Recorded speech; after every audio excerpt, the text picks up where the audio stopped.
Ladies and gentlemen, some of you are already here. They've been listening to me the whole time. But it's time for Philo. So, we have an exciting day. It's already been a little bit better than the last couple days. NASDAQ, Russell, they're doing very well. Got a couple movers here too right now, like Saddle. We played that the other day. But other than that, no real developments. The bubble areas, most of the materials went down. A couple went up. They started up, then they faded. I'm here. You're even getting Apple rumors now. We do have the Fed minutes in a little, but if you didn't watch yesterday's watch list, that's what you need to go do right now. I'm telling you, it's a game changer, and where we're at right now in the market, you're going to need it. So, especially if you don't like Philo, you better like that bubble and the gambling then in under. You better study, dude. I don't get it. But other than that, we have Philo in a little bit. I'm going to go get ready. God bless you all. You know that the guys on the Locked In, and it's been a great day too.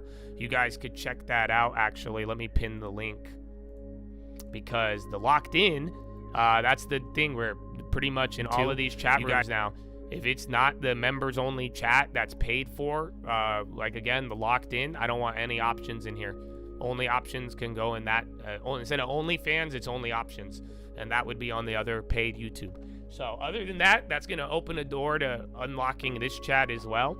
But I want you guys to use this stuff. Use all of it. And I was even just telling them on the stream, man, they're like behind the scenes, all of that. It's like, bro, praise God. That's how I feel. And again, what I've noticed from people on the trading fraternity, all the way down to even the watch list. Like I'm saying, I don't know where you stand on all this stuff. If you want to make money, you're going to be gambling in a time that most people haven't experienced in this world. I would go practice.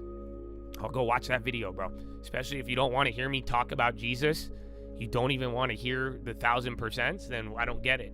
So please be productive. That's what I'm trying to push all of you to. If you're not enriching your spirit, you better enrich your mind with what you are trying to accomplish on what you're putting your time towards. So, yeah. Either way, just make it a good day, baby. It's already one. And I will see you in a little. Let me go get ready. Do we have a propaganda?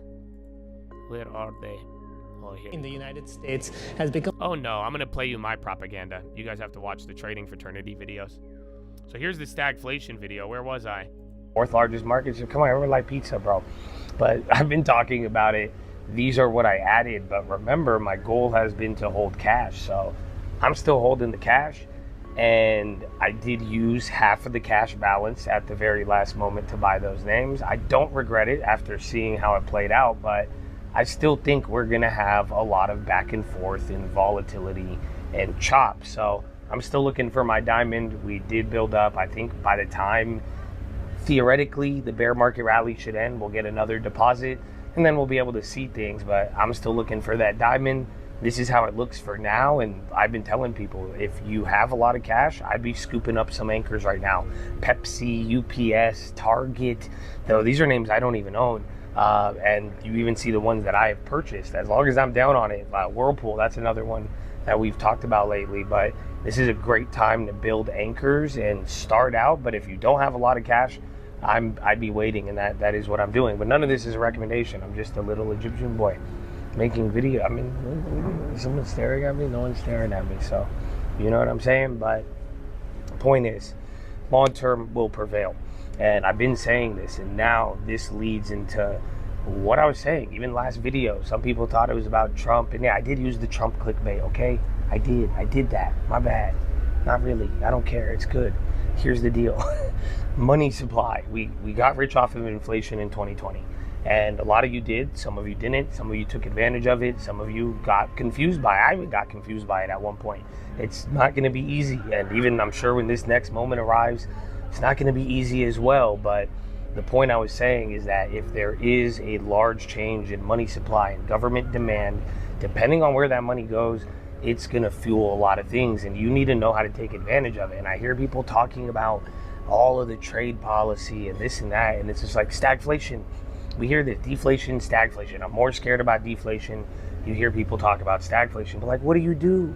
And everybody wants to blame somebody, but it's like, no, what should you be doing? How should you be investing? And that's kind of what we've been preparing for. You know, we've talked about 1970 to 1980. If you guys remember me bringing this up, everything's staying the same and then it breaks out. This is why building cash, the long term, both dividends and growth, if you make good purchases, you're not overpaying, and you really do hold for 10 years, there's a way to make money even if markets do not move. And that's, again, through 1970, 1980, if you had the right mix of dividend and the right mix of winners from the economy, you were able to make a lot of money. And even then, throughout the 10, 15 years after that, if you had good positioning and used that opportunity to build up your size, oh man, it was next level. I think somebody's staring at me right now. So no, we're good. But yeah, I'm getting hyped.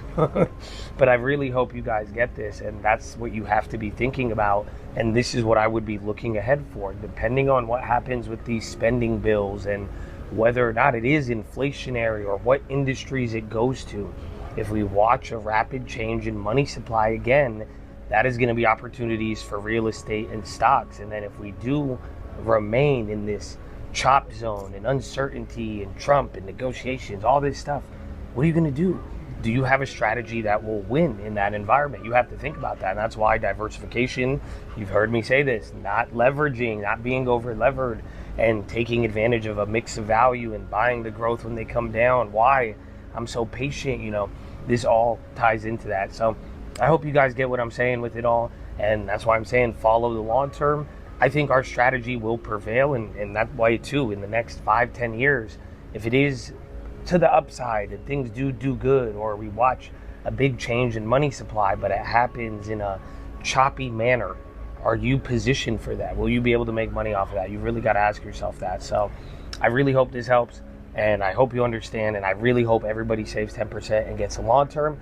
And remember, by day 365, the end of this year, it'll look a lot different. And you still got 43 months of Trump, so. Wow. Oh yeah, and get day 365. I'm clapping. I'm totally. I didn't. That's amazing. I love it, bro. I don't think you guys are realizing it yet. I've realized something. Do you know why I keep being very direct about why you need to listen to me? You want to know why? Because I realize that I need to listen to me even more too. This is everything I've ever wanted. It's everything you've ever wanted. You know that, right? Like I'm telling you, imagine somebody would tell you months in advance, in the moment, what's going to happen. And again, not accurately. There's errors. I think about it. If it didn't stagflate, right, and it's like choppy, because think about it, we're talking about that in the middle of April and May, right? So if it doesn't chop around, but you follow those steps, what happens? If it rips, you just double up still. That's what I'm saying, but like in the moment. So as much as I'm reminding you, this is a reminder to myself, brothers. I've always told you, this is my documentation as well. You know that, right? I've said that from day one, and it truly is. I have to remind myself that as well. Because I'm telling you, even I look back at it, you guys. This is everything I've ever wanted. You know that. I don't have a crystal ball, but I want one. That's what I'm saying. If I could go back, and if I need to listen to the wisdom. Even yesterday's bubble lesson, that was for me as well too, brother. So, I don't know. Maybe the Philo, we could talk about it. We can talk about it. Fizzerve. And then TJX did still keep going down. Sipping on some Fizzerve. Sit, JD. Yeah, bond auction, slightly higher, but I don't think that's enough to derail stability, especially on the 10-year. It's pretty good. Off by 0.003.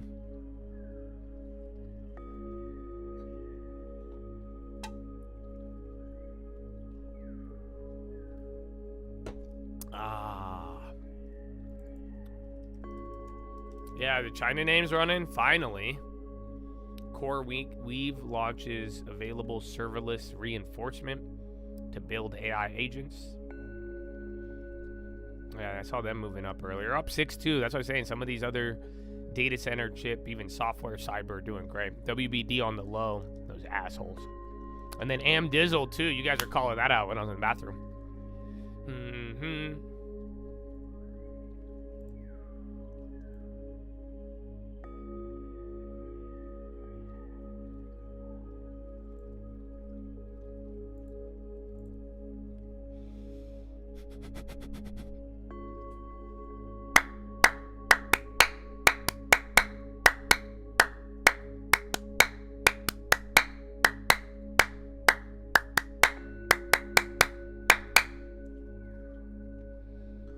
Oh. Ladies and gentlemen, boys and gals, it's time for Philo. I don't think today's a planting day. You know what I'm saying? You might find some, but that's up to you, man. So we're already at all-time highs. We have a lot of positions already. There was a couple you could have grabbed today. But either way, man, this is time for Philo. So if you don't think it's time for Philo, you should go handle what you need to handle. Otherwise, let's talk about Jesus. That's such a weird mix, man. You know what I'm saying? Like, money, Jesus. See, I love it, dude. I do. I really do, man, because I want to talk about it, and I think it's the reason. I got reason to believe that we living in it. So, let me just hit you with a couple of one-liners to start. Today's big, bro. I took an executive decision, and I sped up some of the Philo because I just had to share this with you. I had to. It's amazing, brother. It's great. It's golden. But before I get into it, let me just tell you this really simply. I would rather limp on solid than run on thin ice. Do you understand? I would rather limp on solid ice than run on thin ice. I hope you get it. And if you don't, my brother, I need you to understand the foundation. And I need you to get one. And you need to build one, and it's so important.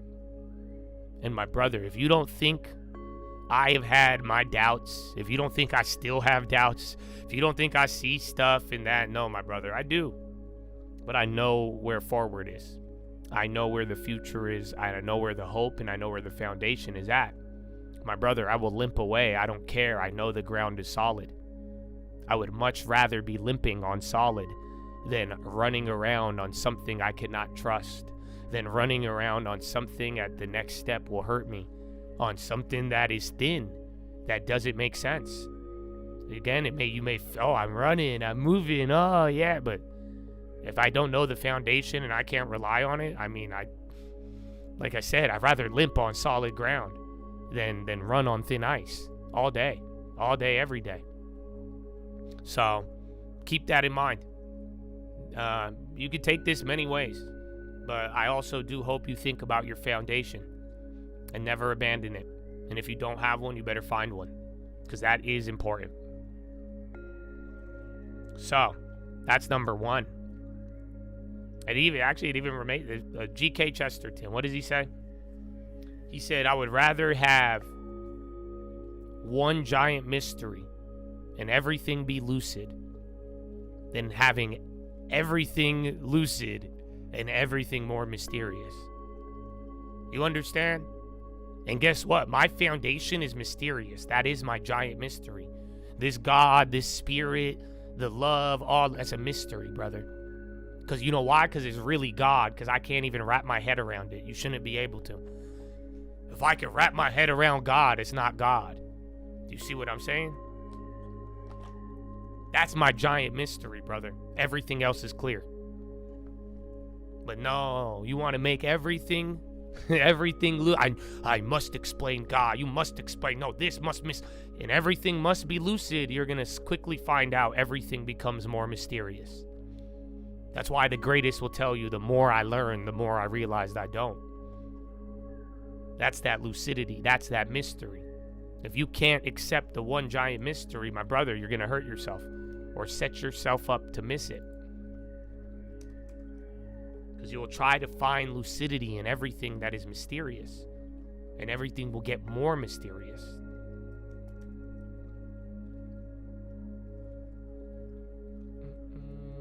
Yeah, TJX and WDC and then Amazon. I didn't think Core Weave would move off of that headline. It seemed like it's just a PR pump article. But then again, everything else is moving too.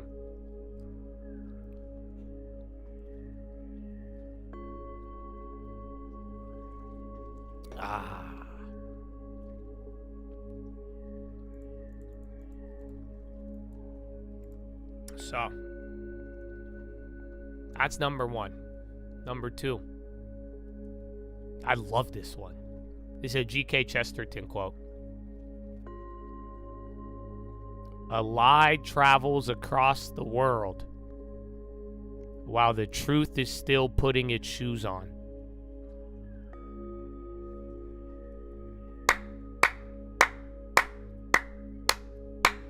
Y'all don't feel me, bro. This is important.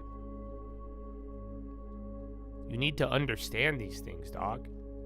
Like, this is as much spiritual as it is financial. That's the crazy part. You guys keep, I don't know. I have this gift of interpretation. You know where it comes from? Understanding this. Partly. And I'm sharing it with you. I don't think I'm the only one who should understand. You should too, brother. You have the spirit. You're wise. Do you know this is how it works? A lie can travel across the whole entire world while the truth is still putting its shoes on. That's the nature of things. Think about it. That's what I'm telling you. This uncertainty or the excitement. My brother, what do you think is that could travel across the world? Wow, the foundation and the reality is still just brewing, getting ready. So think about it and what you're quick to believe and quick to accept and quick to doubt. Why? You know, and things in time. Like I told you guys, time is the great separator. You want to separate things, use time. Don't use your hands. Time. Truth and lies. And then time. How do you think they operate? My brother, some of you have a trust in me. And I'm glad, and I take it seriously. But why? Have I done a lot of things? I have. And I've also made a lot of mistakes in front of you. Time. Because through all of that, you've seen a certain level of truth that for a long amount of time. That's what separated how you view me and even how I view some of you. You don't think it's like, ask yourself, why can I be as confident with some of you and say, no, you didn't listen. You didn't. I know. I don't take it personal. I said the same thing to my sister. You know that? I'm used to people not listening to me, you guys. I don't take it personally.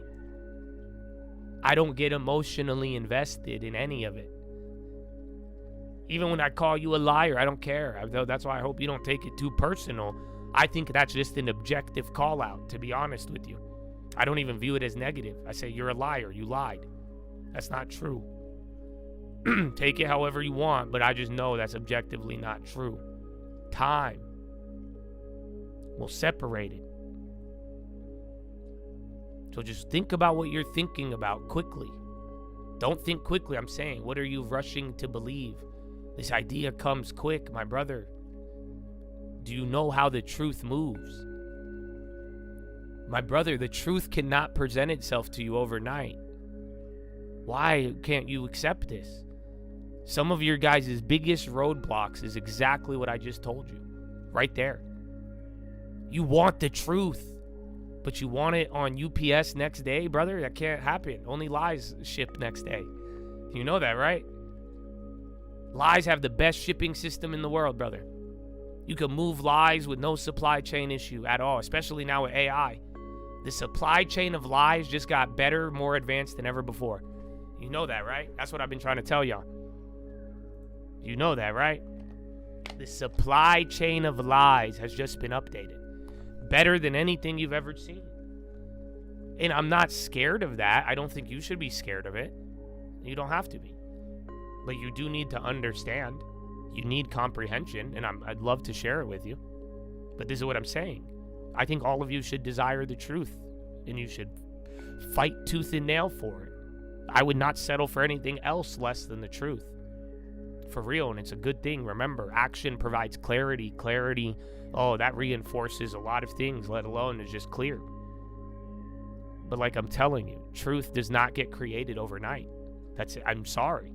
I'm grateful for those of you who believed me in a day, in a month, and you're like, yeah, long term, Josh, this guy's actually legit, yeah. But the reality is that the real reality of the truth of what I'm doing, who I am, who you are, what it's going to do, that comes with time. It had to. It had to. There was no other way. It would have been counterfeit without it. Do you understand? Time. That's why the truth is so good, because it upholds and withstands time. That's what I'm saying. You want the truth, you should get it and look for it. But you can't demand it to show up overnight. I think a lot of you have a great truth in your life. I think there's things true about your greatness. Do you now get what I'm saying? And you're like, Josh, you said I'm great? What do you mean? I woke up. Nothing happened. Well, yeah, dude, that's not how it works. It's truth. The truth never shows up overnight, bro. It wouldn't be called the truth. We call it an epiphany. We call it something else. And then truth would just be a feature. But the real truth is not overnight. Please understand this. And those of you that do and accept this, and you're going to do so many great things, bro. You guys know that, right? I'm so excited. I see it and I love it. God is with us, man. But that's what I'm saying. You need to understand this so that you can work in your life and God can work in your life too. But if you miss, that's what I'm saying, bro. I've had my doubts, bro. I've had everything. I've gone through a lot of it. I've even rejected the Lord.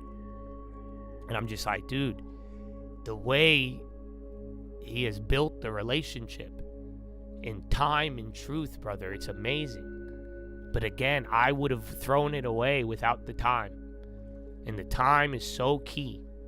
But like I'm saying, it's for this, to know that the truth takes time to show up.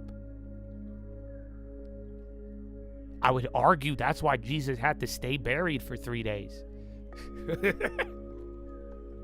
If he just died and came back to life right away, they'd be like, it was a fluke. I don't think y'all feel me, bro. I'm telling you, time. You need time to show. Truth needs time to show up.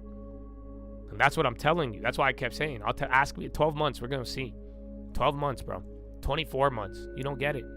Some of you get it, some of you don't. Some of you ask, well, what does that mean? What's this? What, you know, right? When like Jesus would say a parable, and they'd be like, what does that mean? You know what it means. You know what it means. This is what I'm saying. You're going to really find out. The truth in you is going to show up, not overnight, brother. And I'm saying, I encourage you, if you hear my words right now, I've been speaking a lot of truth over your guys' lives, and it's true. And the opportunity and all of it. You see what I'm saying?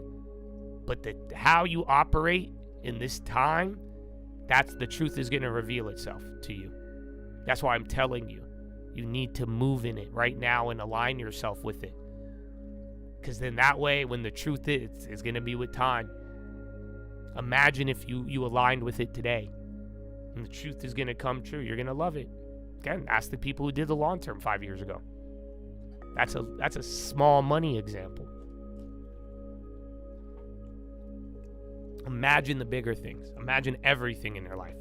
Wow. So, that is your intro. Very simple, very sweet.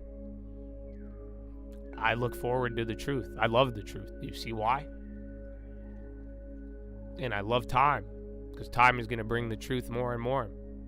Why do you think I'm so hopeful, brothers? That's why these things I share with you, some of you get scared because you don't understand the truth, and you don't understand the truth in time. If you did, you would be rejoicing. You know, imagine. It's not. You think you're being surrounded by enemies, brother? You're not. You see, it'll look like that, but it's time. The truth. So, amen. And praise God. So now, today, we're going back to the prayer. I left off at heaven, and thy will be done. But I'm just going to skip ahead. I wanted to go line by line with you, but you guys need to hear this one today. I don't know why today, but last night, bro, it just poof, fireworks, dog. Fireworks. I loved it. Oh, it was amazing. And it really, like, even my mind got blown even further. Because I was able to put the connection on something. And it's, wow. So, like we said, heaven. Heaven is in you. Like I told you guys, it's not, heaven is a place you're going to go when you die. It really is. There is a paradise. But don't be fooled. Heaven is also right now. The kingdom is inside of you. Heaven is something that you reflect. Do you understand? Seriously. It's very simple. I believe heaven is a real place. I believe most of us are going to go there. And I believe it's something that we reflect while we are here on this earth. At every moment. You reflect it. As much as it is a destination, it's a reflection. You don't get it? I love this. Thy kingdom come on earth as it is in heaven, bro. You know why this is true? Look, I get it now. Dude, look at all this stuff this year, every year. We've done a lot of good, man. And ironically, the things that mainly I've been punished for is like Jesus stuff.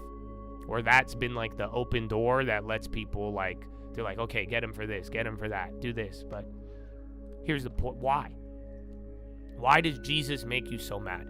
Why does Jesus bother people so hard? Why is it I say these philos and these words bother? I'll tell you. Because we all are reflecting heaven. Thy kingdom come, thy will done on earth as it is in heaven. If heaven is a place we're going and heaven is a place that we're reflecting, and we have that opportunity every day to more and more live our lives as a reflection of heaven here on this earth, you know why people get mad? Because all of us are the literal living proof that the divine is alive and right here. It's so simple, I didn't understand it till recently. That's what's crazy about it. Right, you'd be like, oh, you're light, the demon, No, you don't get it? My brother, if heaven is what you reflect, if it is that mirror, like I am telling you, as much as it is a destination, you are the walking contradiction to anybody telling you it's not real. Go, tell me God in heaven is not real. Why do I act and believe like this, dude? I'm sorry. It may be something else, but what you're saying is false. You know why? Because I'm reflecting it right now. So is my brother.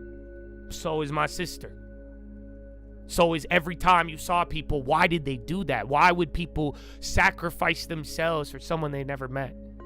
Why would people be so willing when times get hard? You know what why? Why is there people like me? And again, you've even watched me take a lot of abuse and just be like, God is good. You guys are lucky I got Jesus. Like, why? That's why. Think about it. Heaven is alive. Heaven is alive and well. Why are you getting hopeless, all of you? That's where they tricked us. I forgive me for ever perpetuating that. You know that. There's no dark age. Heaven is right now. It's in you. You guys are reflecting it every time, and that is your task every day, to reflect heaven. My brother, you are distant from God every time you don't reflect it. That's it. That's your hell. You want your separation from God is every moment you not reflecting heaven. And every time you reflect heaven, how are you going to tell me my God is not real when look at me, and what I'm doing and saying, everything. You may say it's this and that, but like I'm saying, I'm still kicking along. I'm here, and there's God. That's why I have this idea. That's why millions of people have this idea. It's alive and well. That people, the resiliency of humans, and even in the darkest, people are like, yeah, we got this. That's a heaven, brother. It's alive in people, and you see it. You just keep calling it something else. Or you're saying it's everything but what it is. But no, it's heaven. And you see every little piece of good you know it's heaven, bro. It's a destination as much as it is a reflection. And all of you every day, as you pray that, you have to understand that, man. That you are reflecting it, and you are the God's living proof on this planet, dude. Wow.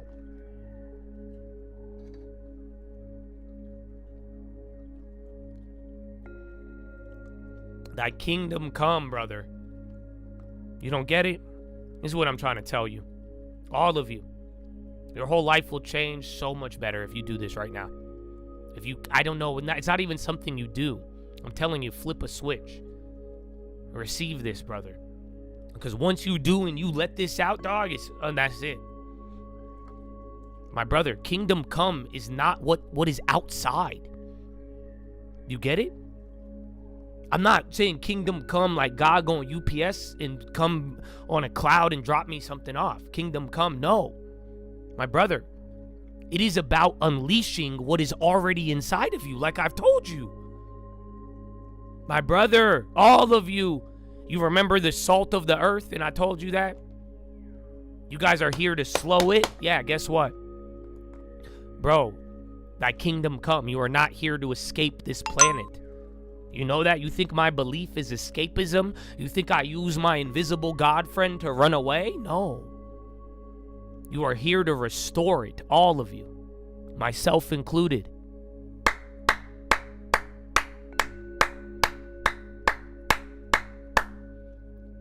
Thy kingdom come. That's what it's saying. Do you understand me? You are here not to escape the earth and go to heaven, brother. You are here to restore this earth by bringing the heaven right now. Praise God. That's what it is. That's about unleashing what's inside of you, brother. You see how powerful that is?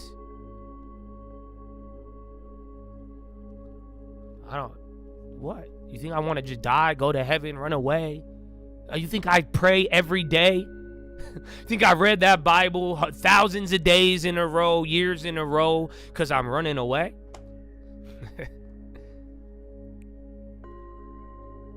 It's because we're here to restore this planet. Now let me ask you who's willing. Now tell me you're about the calling. Now again, harvest is plenty. The workers are few. Some of you can you even comprehend that? I can't wait. I hope some of you come to the farm so I could look you in the eye and tell you this. So I could see your face when I tell you, you are here to restore this earth, brother. You know why? Because I know some of you are going to do what I've done in my life. You're going to wince at it a little bit. You're going to flinch. You know why? Because you're like, I know I could do good things. I know I'm supposed to do things. You're like, that's a little much. No. You're here to restore it. You understand, Chad? Heaven is here. Heaven is inside all of you, willing to bring it out. Your job isn't to leave this planet. If they want to take us out, that's fine, brother. But we're here to restore it. That's your mission. You live the light. You live heaven every day on this earth and let them see the real divine proof in your life every moment, every day. That's heaven. You are going to restore, not run.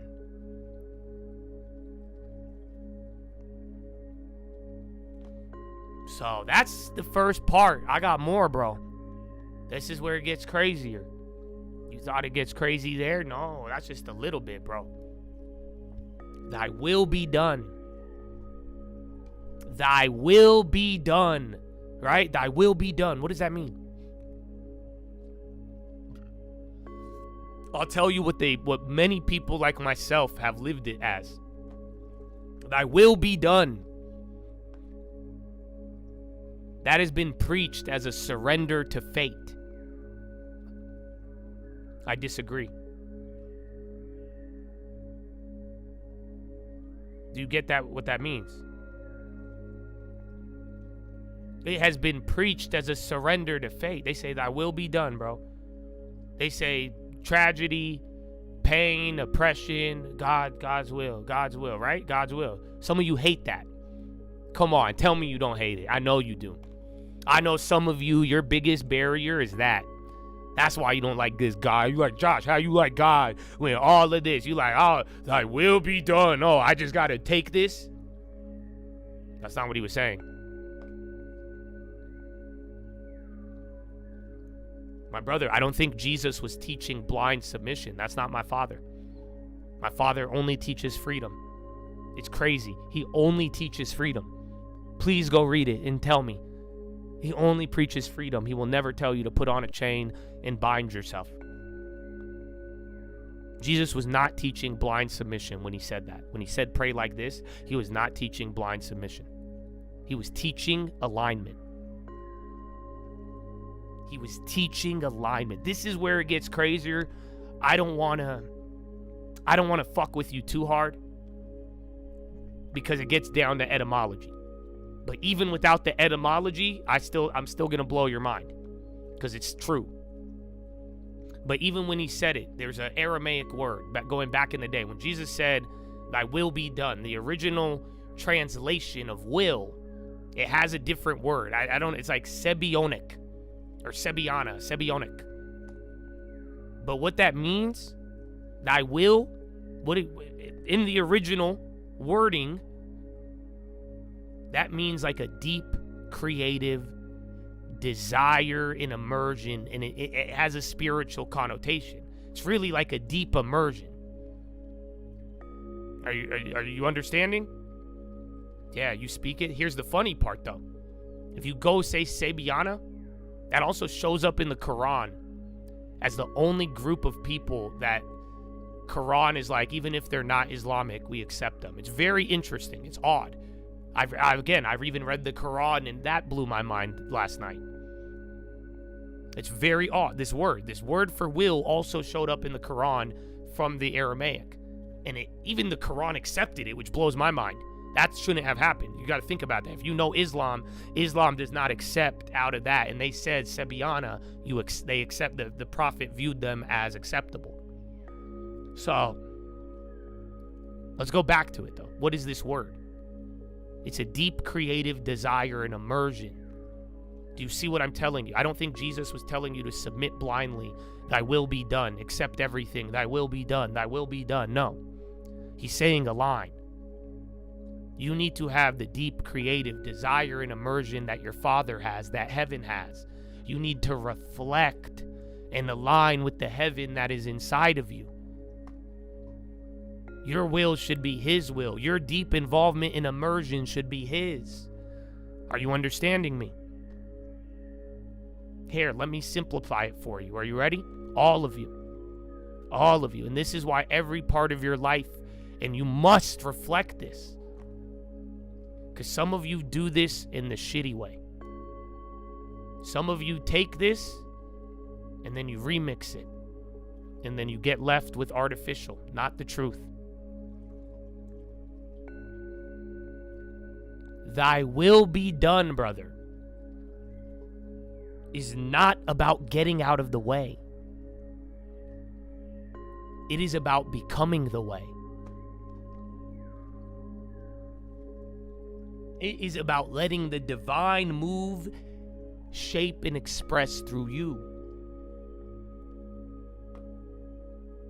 You understand? That's crazy. Because you don't get what happens? What happens?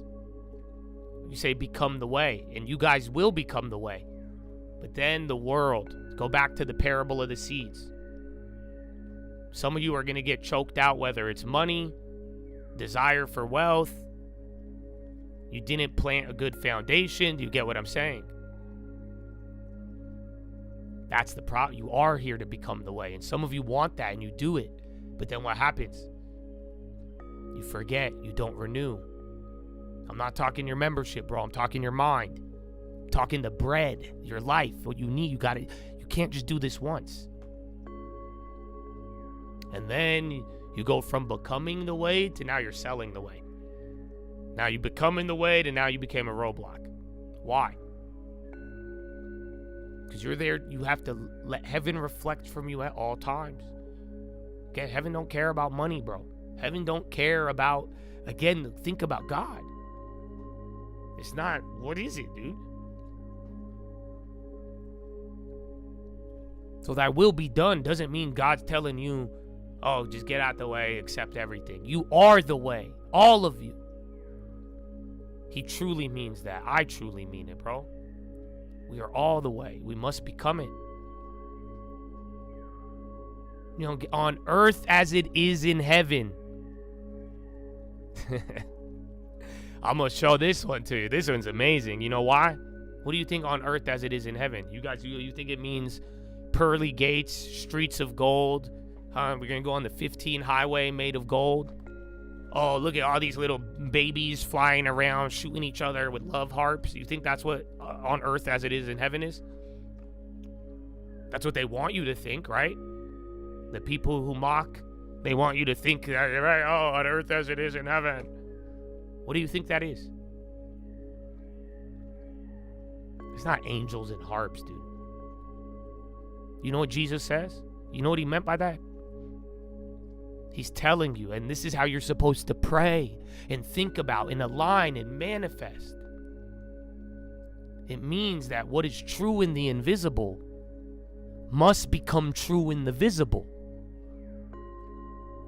What's whole in the spirit must become whole with the body. What's divine in the heaven must be born through your hands or your words or your daily breath, brother. He was not praying for an escape. He was praying for embodiment. On earth as it is in heaven is Jesus thousands of years ago telling you this is the greatest thing of our mind. Being able to bring invisible to the visible. That's what it means. Mother, you guys got to turn. All of the good invisible in your head must be made real on this earth while you're here. Do you see it? Think about it. As I'm saying, heaven is inside of you. You got to use your mind. You imagine it, and then, but is he telling you to stop there? No. He's telling you what Earl Nightingale told you before Earl Nightingale. You become what you think about on earth as it is in heaven. Because again, I just told you what heaven is. You wouldn't get that if you were viewing it and thinking it was a destination. It's a mirror as well as a destination. So now do you see it? You must turn the invisible to visible. God wants you all to do that. That's your job. So next time you watch me turn some shit out of nowhere with my mind, don't be surprised. That's God. And stop telling me it's not God. On earth as it is in heaven, brother. You know how much invisible things are in my head that I've brought to real life? That's the spirit. Praise God. You've done it too. How many of you think it's just you, or how many of you aren't tapping into the higher potential of it? Do you get it? God was speaking to the power of your mind and the power of your spirit to turn invisible into visible. But not only as a feature, it's a job. Thy kingdom come, thy will be done on earth as it is in heaven.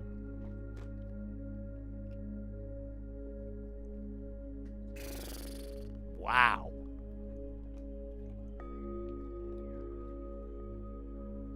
So do you not get it? I'll tell you. I'll make it very simple for every single one of you. You were born with a purpose.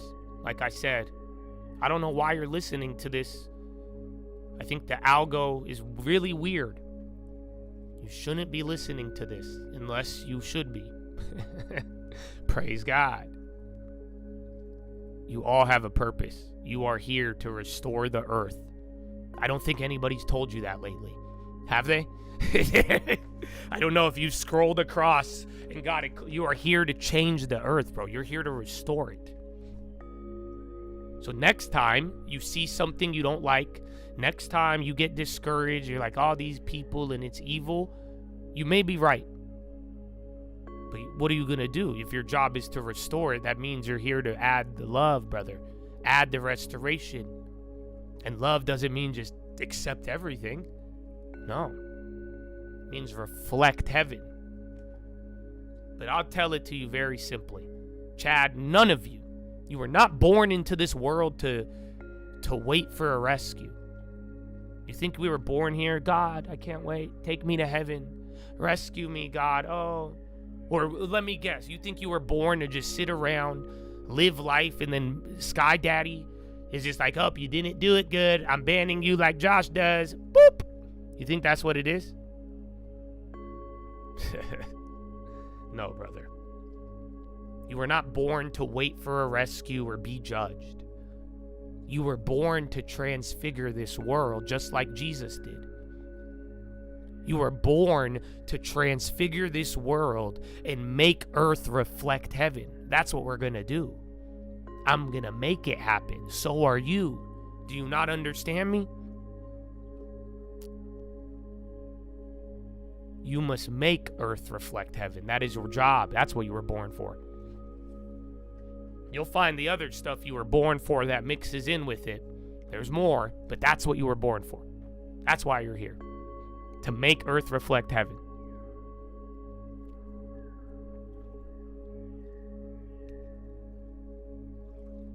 So do you see your role? My brother, if earth is to become heaven, you've heard him say you are the body of Christ, the church. My brother, you must be the temple. You get it? You're not waiting for something to come in. You're not waiting to die. You're not waiting, oh, I did things perfect. Oh, I made money. Oh, I didn't lie today. I didn't do this today. Oh, I didn't look at this. Oh, yeah. No. That's all part of it, but that's not the thing, bro. You're not waiting for that. You're not waiting for something to come. You are being asked to become it. That's it. My brother, if earth is heaven, you must be the temple. That prayer, that understanding, that meditation on this is understanding that you are being asked to become this vessel. Do you agree and accept or not? Now give your life to Christ, brother. Do you accept or not? Are you going to be the vessel that makes this earth restored or not? That's what it is. For your body is going to be the temple of this. Everything you do will be this temple in between, as you are the temple that mediates between earth and heaven, brother. It's you. The body of Christ, the church. Without a building. without tithing. Wow. Look at that. You're being asked to become it.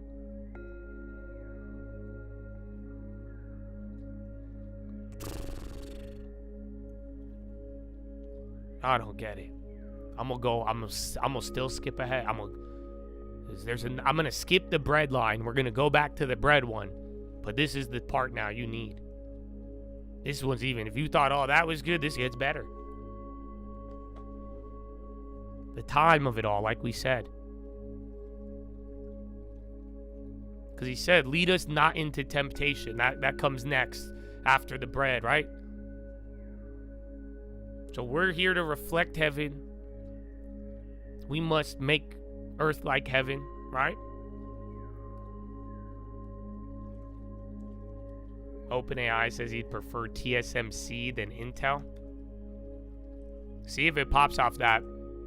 OpenAI, Sam Altman, shit-talking Intel, saying TSM. That's what I told you guys. I think I've talked too much shit about Sam Altman for him to get on Intel. It might have to go up to 60 before.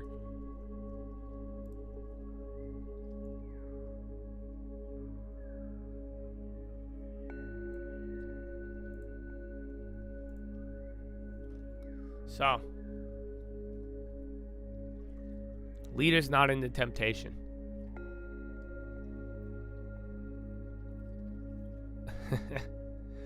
This is what I was saying earlier.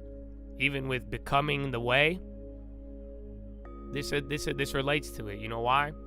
You better pray to not be led into temptation, brother. And now here's the problem. I don't think temptation is smoking weed. I don't think the temptation is having sex. I don't think the temptation is cuss words. I don't think temptation is all these little things. Now, Don't you dare for a second think I'm trying to deconstruct religion and find a way out of responsibility. That's not what I'm saying. Those things do matter as they reflect your temple and your daily habits. But I want you to understand this prayer a little bit more deeper. Do you want to know what the temptation really is? No, I'll tell you what the temptation really is. Lead us not into temptation. And think about it. This was Jesus who said it, right? He said, pray like this. These are the words of Jesus. He's talking about premature power. Huh? Premature power. That's what he's saying. My brother, lead us not into temptation. He's saying you need to align with this. Are you aligned with the Father? And are you worried about premature power? If you're not, you're mistaken. I think Intel's starting to react to that headline a little. If it's not the market, but if the whole market goes down, it's different. But that's why I have these two up. Do you not get it? Here, maybe this will help you get it. Jesus loves this prayer. A crown without a cross is counterfeit.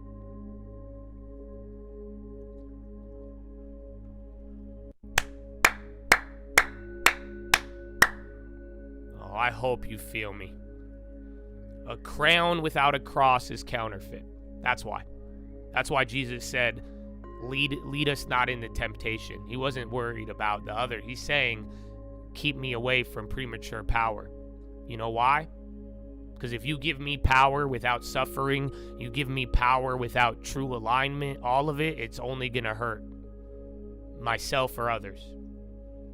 Look they wanted to make Jesus king. Look at all the power he had. He had everything. He was the Son of Man walking on earth. You may not believe other stuff. You can't deny he walked. You can't deny the story of Jesus. This is all science. That's what I'm saying. And per the story, he rejected the world because the timing was off. My brother, that's what lead us not into temptation is about. Is about aligning and being in alignment with the timing. And the timing of power and good and bad. Do you understand? It's about premature power. My brother, what blinds us? What distracts us?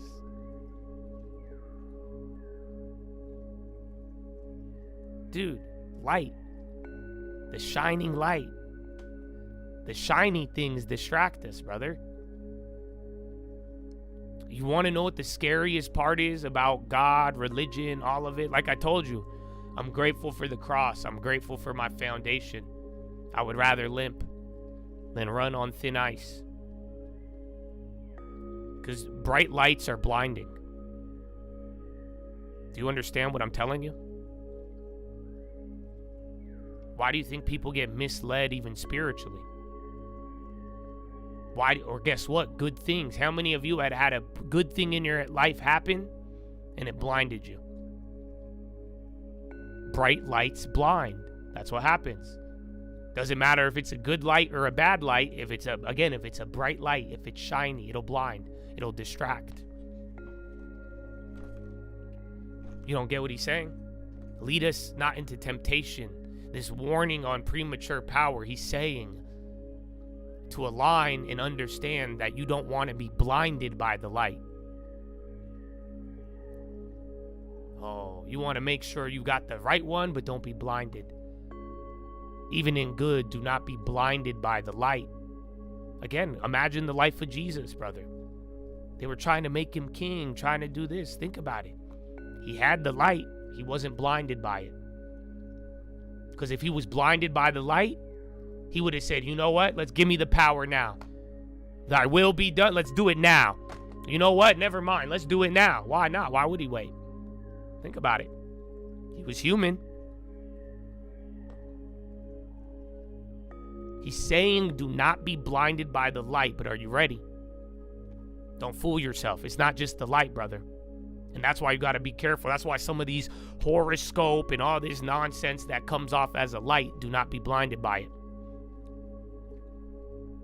But don't fool yourself. And also don't think the fire is home. Oh, y'all missed it. You know why? Because the light, you thinking good. You want to know what else is a light and blinding and mesmerizing to the eye? Fire. How many of us would just sit and look at a fire and be like, I love watching it. It's so cool. Fire. That's what we did at the compound. We just chilled and watched the fire. We loved it. It's a universal experience. Fire. Fire is beautiful. Scary. It can hurt, but it's beautiful. But yeah, you'll stare at it. Think about it. Fire is also blinding. The light is also blinding. The light can be good. Fire can be good. Fire can be bad. The light can be bad. Oh, I hope you feel me. Lead us not into temptation. It means don't be blinded by the light and don't think that the fire is your home. So lead us not into temptation is he's telling you, my brother, go through every fire, but do not stay in them. So do you see what I'm saying about your little porn, sex, drugs, videotapes? If I talk about God, my record won't get played. You see what I'm saying? My brother, I don't know what you're going through. I don't know what fire or bright light you have in your life. I can't judge you, and I don't think God is. All he's telling you is go through it and don't stay in it. Lead us not into temptation. Don't be blinded by the light. If you're in the fire, go through it. Don't make it your home. Wow. Y'all get it? Lead me not into temptation. See, that confused my ego for destiny when I first heard it. When I lived it, I confused my ego for destiny, my brother. Lead me not into the glittering lie of the fire, and let the fire refine me, but don't let me fall asleep in it.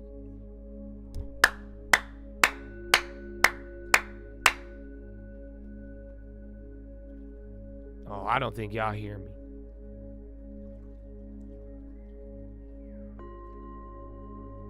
Lead me not into the glittering lie. Let the fire refine me. But Lord, never let me fall asleep in it.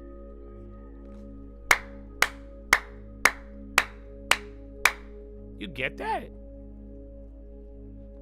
That's why, brother, don't be blinded by all the big money. Don't be blinded by the good things in your life you could have and you're going to get. Don't be blinded by those glittering things, brother. Have your foundation. Then you are going to go through fires and challenges. But lead me not into temptation and never fall asleep in them. My brother, I'm not going to judge any of you for slipping up. You tell me, oh, I ran into the fire. It was hot. I got burned a little bit. I don't care. You know why? Because we've all been there. But if you fall asleep in it, what do you want? That's the problem. You go through the fires, you don't fall asleep in them. Don't be blinded by glittering lies. Remember, bright things, even the light could be blinding. Don't get blinded. Lead me not into temptation. Receive and reflect the light, but don't be blinded by it. Receive and accept the fire, but don't be blinded and remain in it. Y'all get it? Fire is sacred. How many times? I say, make it through the fire. You know how many times Bible, fire, gold, all of it. Fire is sacred, bro. No, this ain't a throwback. This is going deeper. The fire is sacred, Chad. You don't get it? Your job is to be here, and you are to transfigure this world and make it into heaven. That's your job. Think about this. Lead us not into temptation. Think about the light in the fire. My brother, if you stay too long in the fire, it disfigures you. That's what happens. You run into a problem and you turn that into your life. That's what I'm saying. I'm more worried about the guy who goes through the drug challenge, the girl, the money, the gambling challenge, but then remains in it.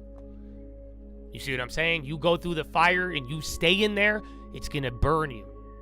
It will disfigure you because you remained in the bad, you remained in the fire. But now what's the paradox?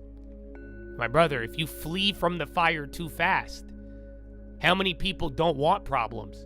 How many of us, no, I'll do anything to just avoid feeling uncomfortable. So people get stuck in the fire, the temptation, but what's the other one? They're like, I don't even want it. I want to go, make it quick. I don't want to deal with it. I want to give me it now. No. Brother, you flee from the fire too fast, the gold stays hidden. Damn. Let me say that one more time. Fire is sacred. You stay too long in it, it disfigures you. If you flee too fast, the gold stays hidden. Ta-da! I just gave you a gem of life, brother. You could understand that, and you have the awareness to apply this in all your little moments and big ones.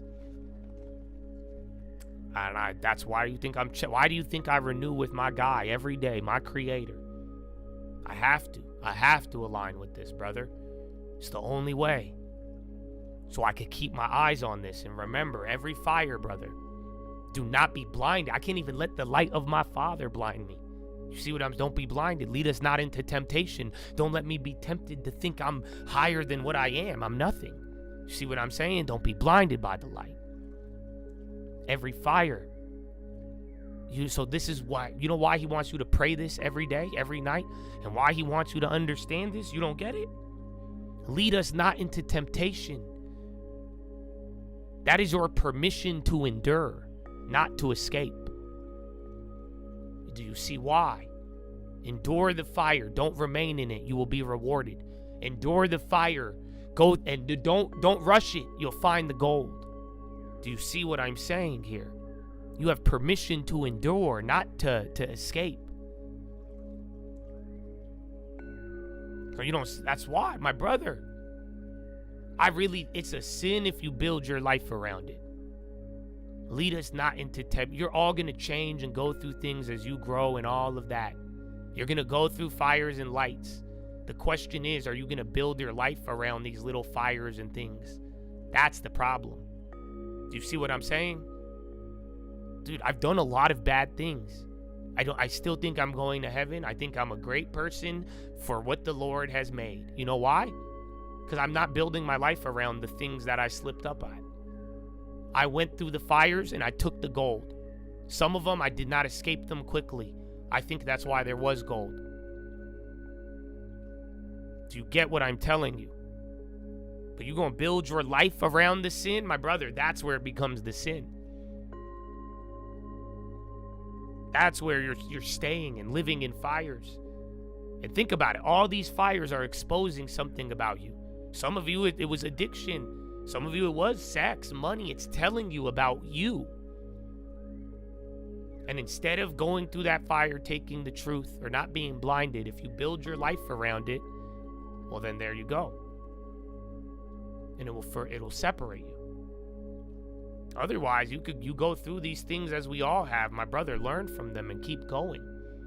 That's why follow the light. Don't be blinded by it. Don't stay in the fire too long. That's what bro, listen. You're all gonna make mistakes. I don't care. I'm telling you, don't live in it. Don't stay in the fire too long. It's gonna burn you. Not burn you, disfigure you. It'll change you. It'll morph what is good and change it. And at the same time, you keep running away from problems. You keep, no fire, you're never going to find gold. You go in the fire for a second, jump out, brother, that's nothing. You can't live in the fire, but you got to stay in it long enough to get the gold. It's what you build your life around. That's what's going to create. That's the temptation. The temptation to go for power before we're ready. The temptation to stay, that it'll never change when we have more. You see what I'm saying? That's what I was telling you. A crown without cross is counterfeit. You don't see why Jesus, he was saying the premature power. He said he wasn't going to build his life around it. He wasn't going to get blinded by his light. So think about it. So I hope you, I'm kind of offended you guys don't think I know when the minutes are. So don't worry, you guys, you'll be fine. Nothing's going to happen. But either way, I think I finished in perfect time. I hope all of you do not live in the fire. You're going to go through them. I hope you retain gold. I hope you don't get blinded by the light. Whether that's the good things in your life or even the spiritual. You have permission to endure, not escape. And that's why I hope you see it. All imagine, lead us not into temptation. Going through all these fires, bro. I'm so happy. You know why? Because we're getting the gold. And just like Jesus, brother. It's very simple. You know, if you got your crown without going through it, through the fire, withstanding the light, it'd be fake. It wouldn't be real. There they are. So noted impacts from tariffs versus expectations. Fed officials saw ranges of 2.8 trillion. Most saw near-term gradual return to target. That's good. Couples saw immigration helping ease inflation. Inflation expectations well anchored. Several officials believe AI could potentially reduce labor demand. Believe downside to job market had grown. That's good, even though it's bad. All supported cuts. Few saw merit in skipping. One official preferred a half point. Moran. Officials noted slower job gains. Few officials said bank reserves continue to look abundant. So done. A little bit sounded bad on the jobs, but every time they come up, they reverse it. So yeah, 50. I read it all. So now, for those of you who are worried about it, did you read it all yet? I did. I literally, most of it. I have the gist of it. But yeah, nothing. So ta-da. So, I hope you guys all get this, man. And I hope you rejoice. I think it's beautiful. Man. He rejected the timing. Do you get how it relates to the fire? If you stay in the fire too long, if you stay in it too little, and now imagine Jesus. Imagine why he did what he did. There's a time. But again, if he got all this good without any suffering, any of it, think about it. It would be fake. And he would stumble. He would get disfigured. You get it? He wouldn't become Jesus anymore. So I hope all of you could rejoice in this. Because you really have some good things. And I hope you welcome every delay in your life. You know why? Don't seek them out, but think about it. Whatever cross you're going through, if you still have the crown in sight, my brother, I think you just legitimized it even more. But again, it's sacred. Stay too long, it disfigures. Flee too fast, the gold stays hidden. Don't build your life around it. Take that to the bank. That is your philosophy, ladies and gentlemen. Make sure you guys are subscribed. We're live Monday through Friday, 30 minutes before open. Drop your thumbs up on the video. You're on mobile, press hot chat, X out the chat, hit the thumbs up button. Second link for the nightly watch list in main channel. First link for the Scramble Attribute Comp and Real Estate.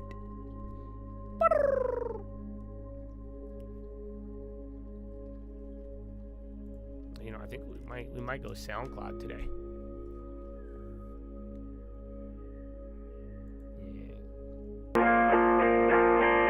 I just wanted to hear it again. We hear it a lot, but Jesus. Praise God. Amen. It's a cult, baby. Hey. Yeah. If we talking plays, yeah, I'm in there like swimwear. I've been there, I've done this shit for 10 years. You could have it all, but you've been scared, big scare. Funny part, there wasn't even risk there. My thoughts been my own, yeah, I've been clear, no fear. Oh dear, who you try to control here? My God is the weapon, I ain't boasting. Nah, it's done. Daddy said it's finished, made me in his image, but that always made me timid. Wonder why we different, don't you ever get it twisted. It's the only way we get it, set apart from the start. And the heart isn't ours, it's a hippie with the love, but it's David with the sword. I want peace, so that means you gon' kill me if it's war. Nietzsche, Trotsky, can't beach on the arc. Want it easy or hard, want a genie or a god, then believe me, lil' bro, you a child, you a son of the highest in the bud. Don't deny it, we don't like it when they tell us who we are. I can tell you who I was, I can tell you who he is. I can make another song that's telling y'all about the crib, but for a second, keep it real. It's not the reason they will kill, it's the freedom in believing. They want death to bring the will. But I'd rather have it now, and I ain't never backing down. Lion gonna eat me or turn his ass around. Either way, I will remain up in his name and say it proud. Here, let's say it now. Jesus. I put Jesus on the beat so I can listen to it. I got reason to believe that we living in it. You could say it's one hell of a decision in it. Ay, if we talking plays, yeah, I'm in there like swimwear. I've been there, I've done this shit for 10 years. You could have it all, but you've been scared, big scare. Funny part, there wasn't even risk there. My thoughts been my own, yeah, I've been clear, no fear. Oh dear, who you try to control here? My God is the weapon, I ain't boasting. Amen.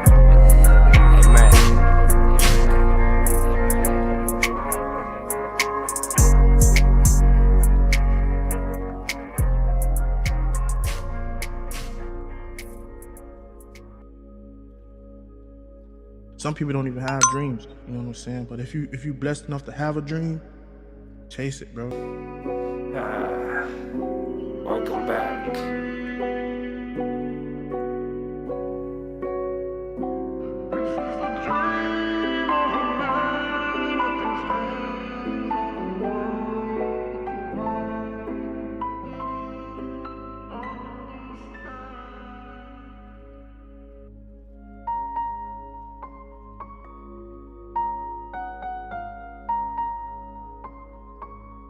Long term. It's a cup, baby.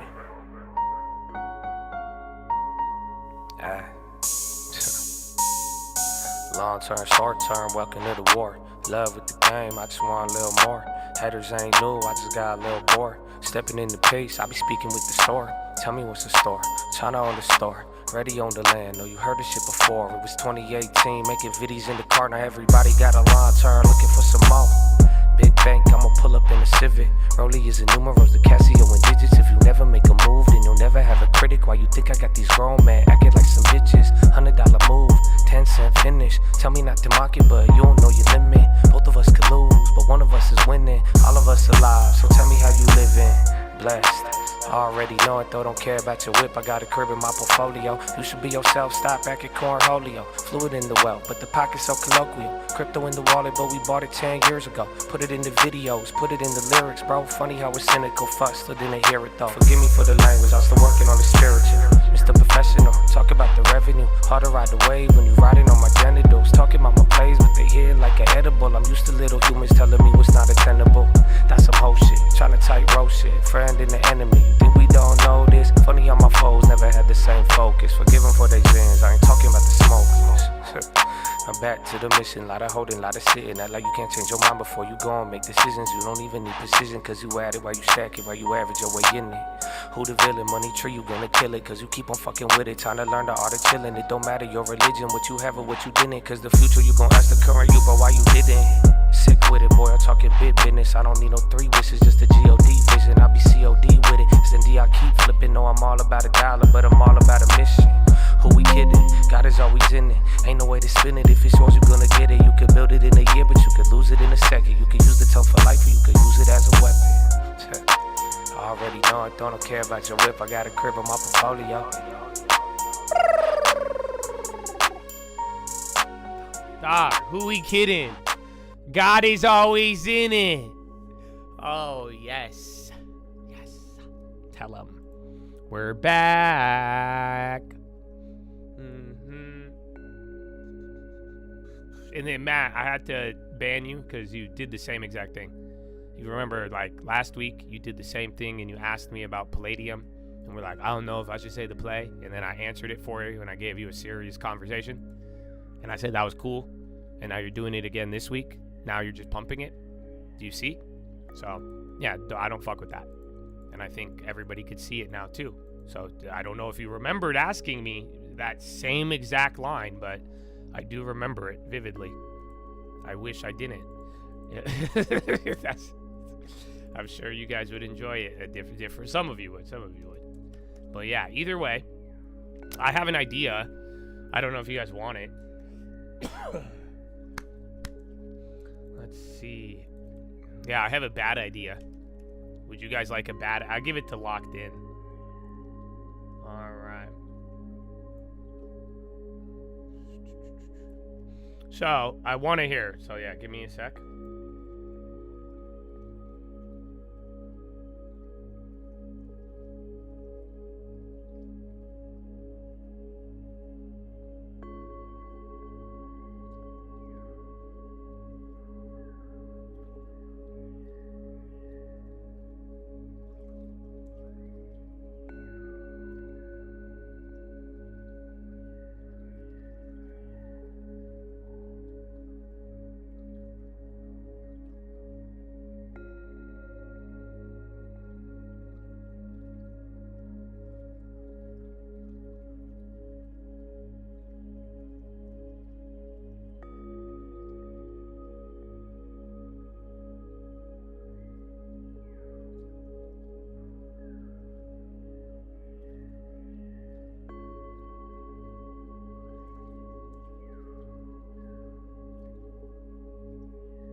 So yes, I'm sorry. I don't want to expose all you long-term people to a bad idea.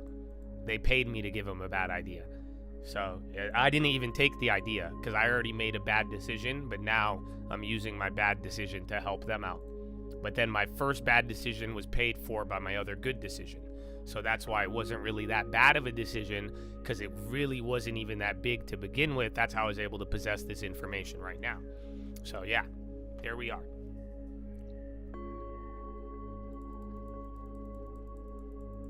What about stream alerts? I don't think it's a good, I mean, I didn't play it, and that's it, unless you guys want to be in there. It's an idea, but you would have access to the other one. I could actually give you guys an idea on there.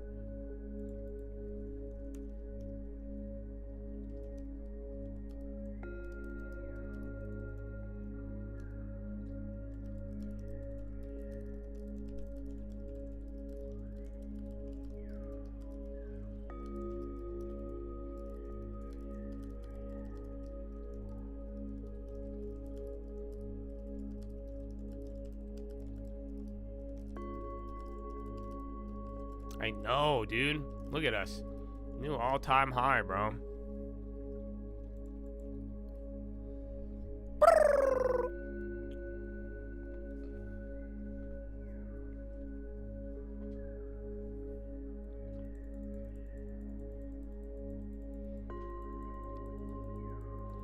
Non-US in Texas. That's so crazy that Texas is in the same category as non-US.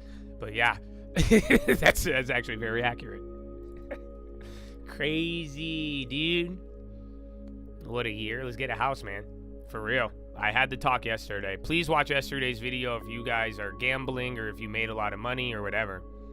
Because I talked about it. I think I don't know, bro. Especially if we live through like a once in a lifetime. They're always once in a lifetime till they get bigger. So don't get too much FOMO. But, you know, I'm just being honest with you. So, especially in a world of fake everything and AI, man, I hope you guys could appreciate it. I hope you treat me fairly for it. But like I'm saying, man, I would love to see more and more people do good, and I want to build good things. And the better you do, I make a lot of people money. That's why there's a lot of people who still fuck with me hardcore. And I would love to turn you into one of those people. But it's very simple, man. That's why I was saying, if you guys made some ridiculous money, you have everything, just handle it. I tell this story of the lady I knew in New York in 1999, 01. She hit one bubble, then just did the right thing with it. One little moment changed her life forever. It happens. It's not going to happen for everybody. That's what I'm saying. I'm not telling you guys these stories to like sell you a dream. I'm telling to the people who are in this scenario to make the right decision. And everybody else too, that you can find a way to stumble into these decisions. But at the end of the day, I would just, again, if you have anything stupid, bubbly, I don't say real estate as propaganda. I say it as a very good exit to preserve massive amounts of money, especially if you got it quickly. MP.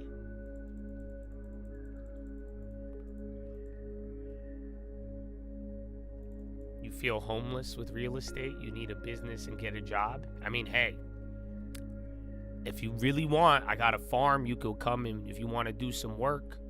If you want to feel a little bit more active, if you would like to, I could give you some. I'm just saying, I have a whole, and last person I gave it to, dog. Hey, yo, we're Mitch.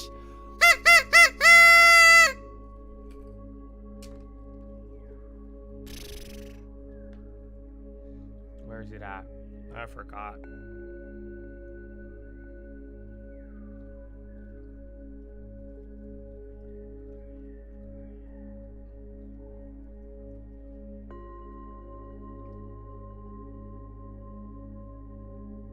Oh wait, I need to check the calendar.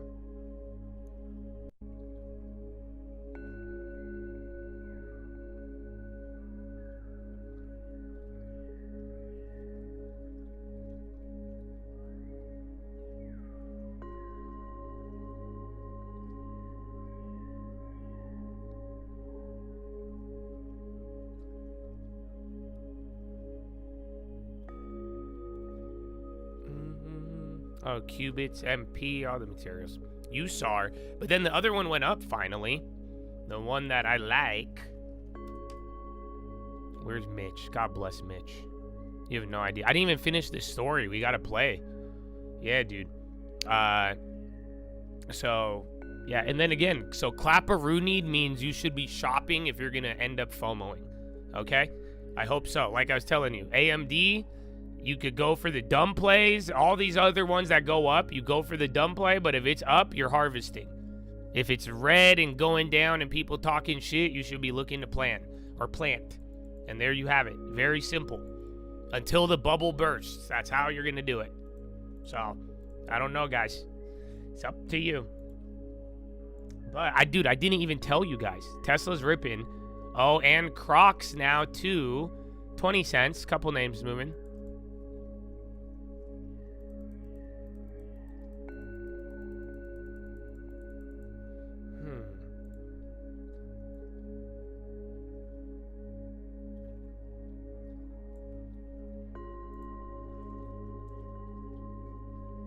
The Tesla doesn't even look that big. It just keeps printing the high ticker, but yeah, it's going up.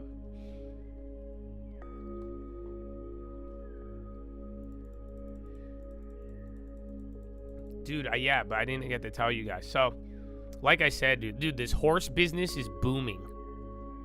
Like, it's crazy. I didn't realize this. Dude, we stumbled upon greatness. I think Mitch stumbled across something. That's why I said that thing about stumbling yesterday, both good and bad.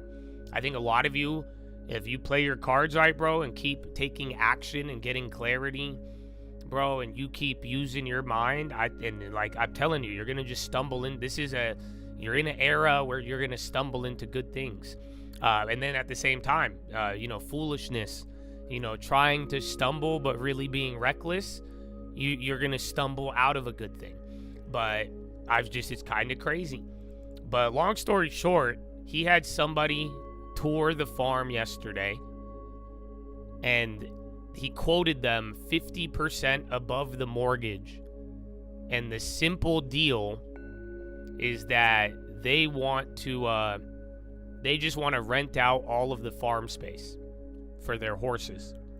So they would get the barn, they would get the horse rings, the horse run, all of the land downstairs, pretty much.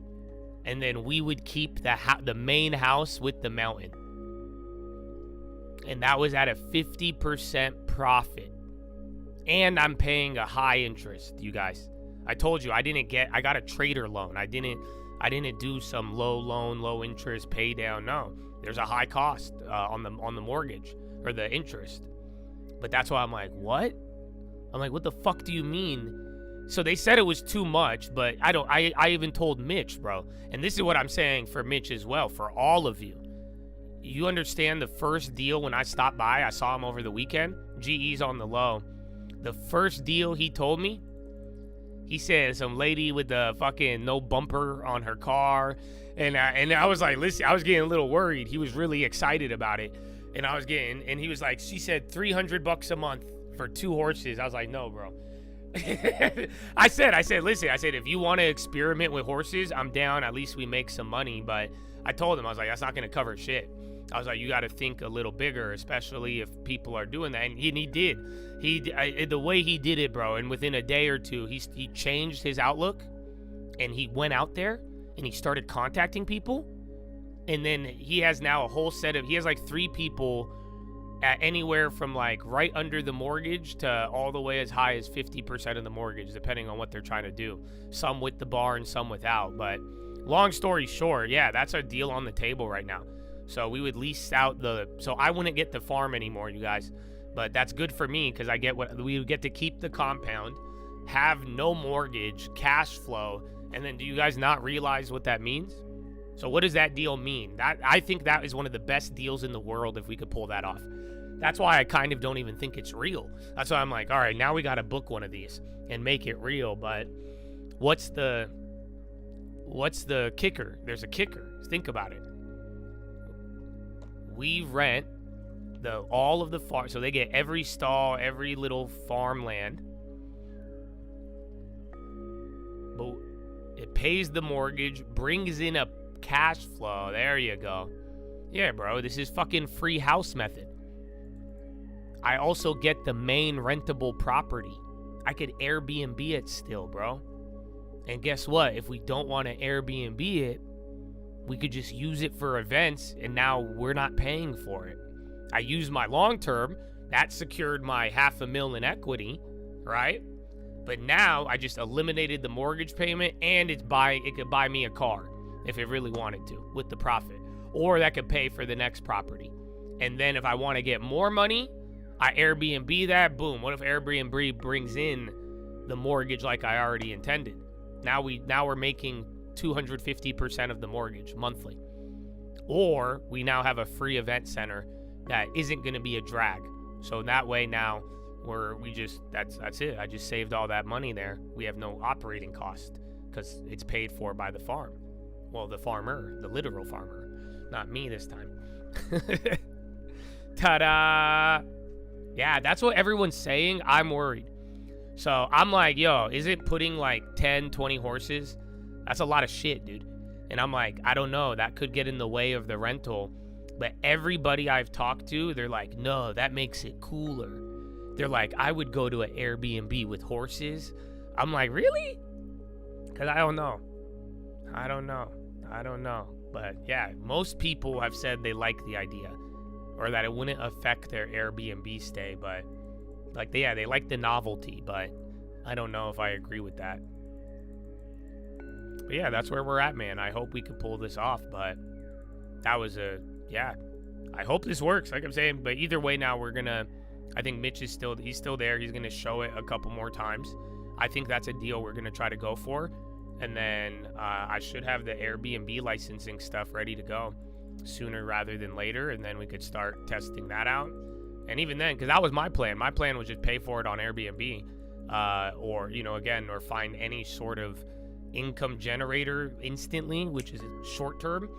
And then we see what's up or we flip it. But now this is a deal we could work with, like, very well.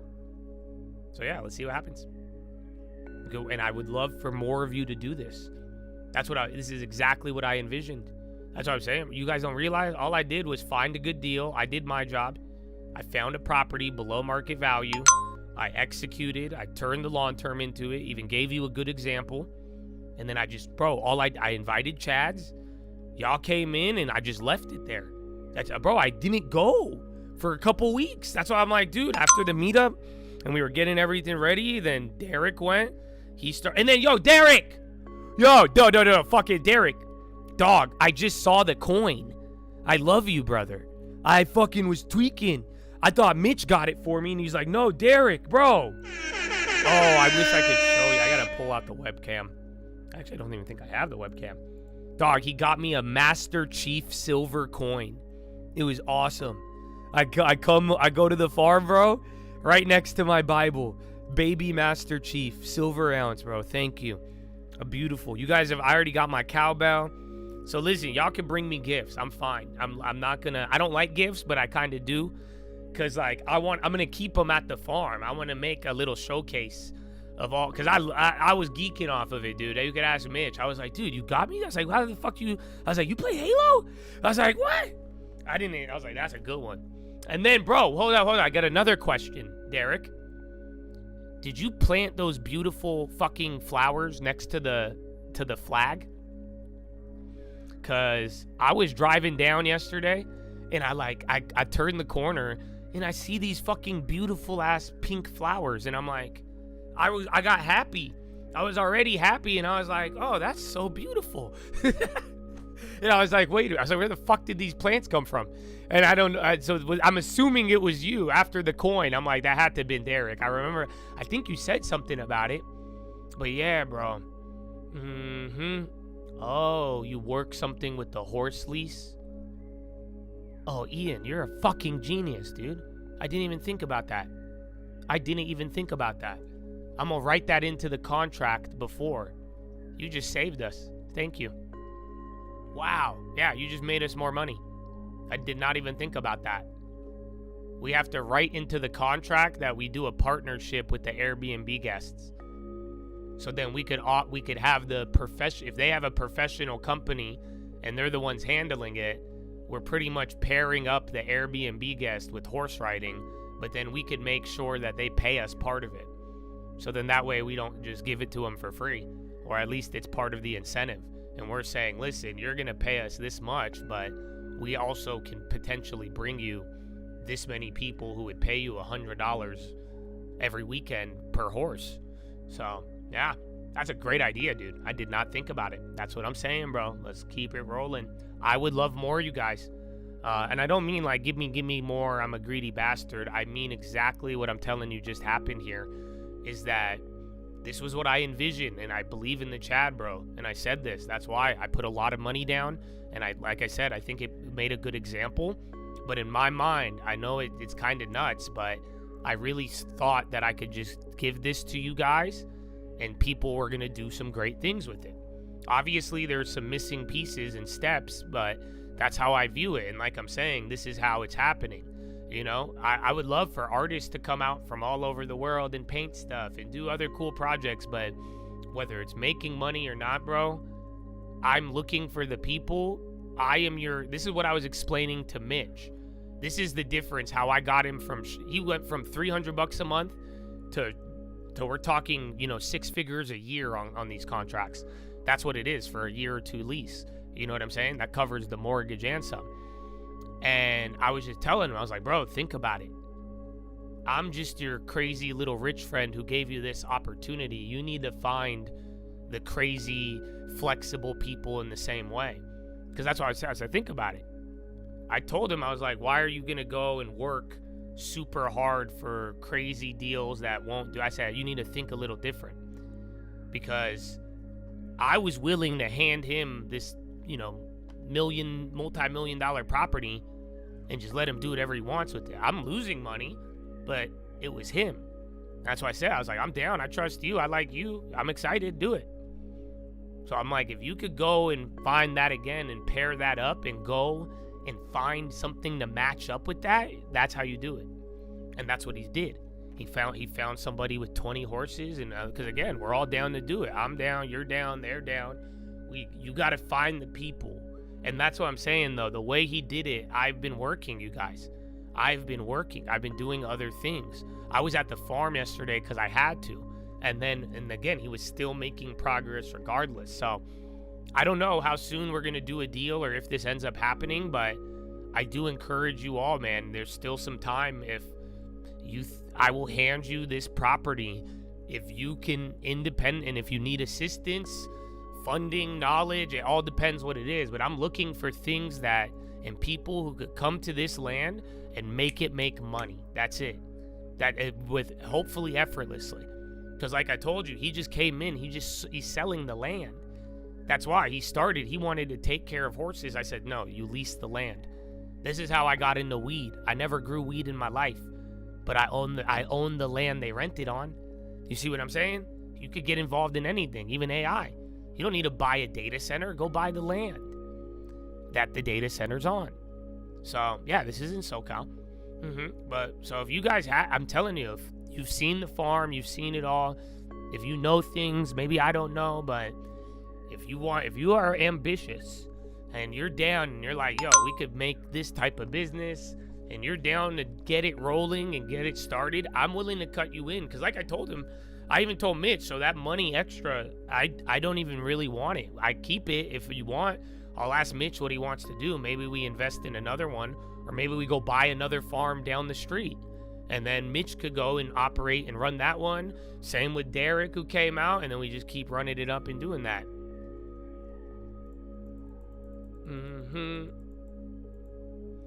Yeah, I want the farming. The problem with farming now, that's why, like, if we get this horse deal, that's going to give us a lot of clarity. Thank God we had action.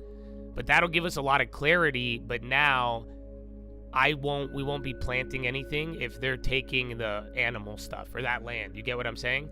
Because I would want to grow things and like do planting, but I don't want to spend a lot of money without knowing how much it's going to make. But now in this case, now we know what we're going to do with the property if the horse people take it. So then at that point, I just don't think we have any avenues to plant anymore. So I want to, if we don't have a horse plan, then we could do that. Yeah, regen is popping. Yo, 3.5, that's big. That's random. Again, I forgot what they're working on. They have one. They've already 680'd all of these options. Yeah, you can't really get it. Regen's insane. So yeah, you got to spend a couple $100, and that's without confirmation. You see why this one's different? So like I said on the other one, you get 3% to trigger. That means you have a good likelihood, no guarantee, just higher probability that you're gonna get a headline. But like I'm saying, until you know it, you don't have confirmation. So you need to size accordingly. But yeah, they're all really expensive. There, go look at the chain. Let me see. They have a drug they're working on. Amgen is the opiate one. Biogen is Alzheimer's. I've heard Regen's one of the big ones. They make Neupogen. That's an old one that changed the world, but I'm blank. Okay, I think I found one. Oh, this is stupid. And that's expensive. I have one. I found one, but it's not. Honestly, you're too in the middle of fucking nowhere. It's very hard to determine. And now it's already coming back down. Approved for the first immunoadjuvant cutaneous squamous cell carcinoma, high risk of recurrence.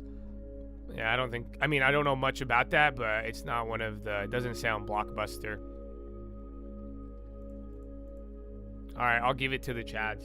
I'll give it to Locked In.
Look at that. I mean, you just saw that, right? You guys all did. Well, they didn't, but yeah. Well, that was weird. I showed them the lagger. It's funny for everybody else. I just showed them a lagger, and then one of them hit it. I told him not to, but he still did it. But then I think you just, I think he tricked the computer into the bid, or that was human error. But that was an instant double up. That's what I'm saying. It was either human error off of the other idiot trying to get it late, but then it could have been a computer glitch. That's what I'm saying. That wasn't supposed to do that. Go look. It had a bid. The only bid with that was like $300 lower. Yeah, but then again, we talked about the drug. I don't know if it's important or not. That's what I'm saying. I don't think the confirmation or move. If it was related to Alzheimer's, you know, one of these bigger ones, I would have took that contract that I showed him. But I don't know if this is like, I don't know if this has the juice like that.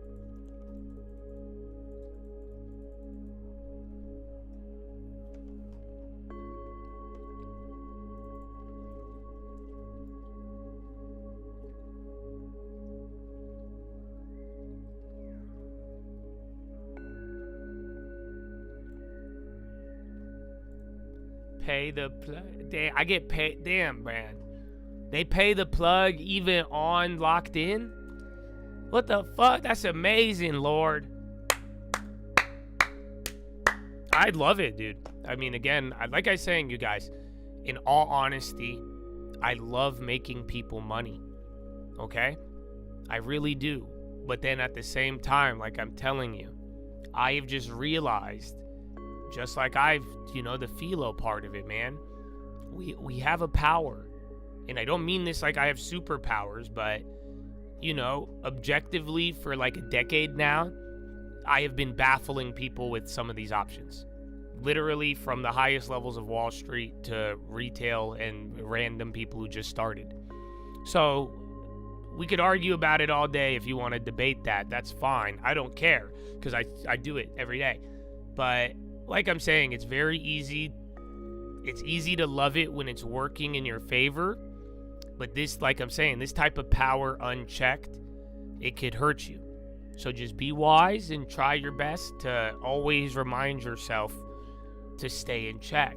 I'm not worried, like I'm saying, instant quick money on some of these, the good one. I'm not worried about that. I'm worried about the slow drift with evidence of what is possible. That's scary. You see what I'm saying? Because now I'm exposing you guys to things and you're seeing what's possible and you're learning and you're like, wow, then you could do this, you could do that. Boom, boom, boom. But then I don't want, if you pair that up with drift, we're fucked. You understand? So, yeah, that's all. So keep it up, man. And I appreciate y'all on either or. And like I'm saying, until you're ready for it, you need to align properly. And that even means your long term. Well, I've even asked, or a lot of people have asked me things lately about certain trading, and I cannot stress it enough. The more you learn about stocks, it's gonna help with any other speculation. That's a lot. I'm telling you, the base knowledge, the foundation is gonna help you out. So, if you're just starting out, man, and you even with new Chad, this shit doesn't matter, bro. You don't even have to pay anybody. If you listen and are patient with time, you really don't have to pay. And you'll understand what I'm saying, because you're gonna go spend 3 months building that long term, starting out, and just see how things move. I know you're gonna be like, oh, I missed this, I missed that. Ask anybody who's watched me for this long. It's been half a decade, bro. They all just get bigger and bigger. There's periods where opportunity doesn't come as often, but nah, bro, it's still like, it's huge. What's D-Box, bro? Are you saying Dropbox? There's no such thing as D-Box. Oh, long term. Okay. Hi. My name is Long Term.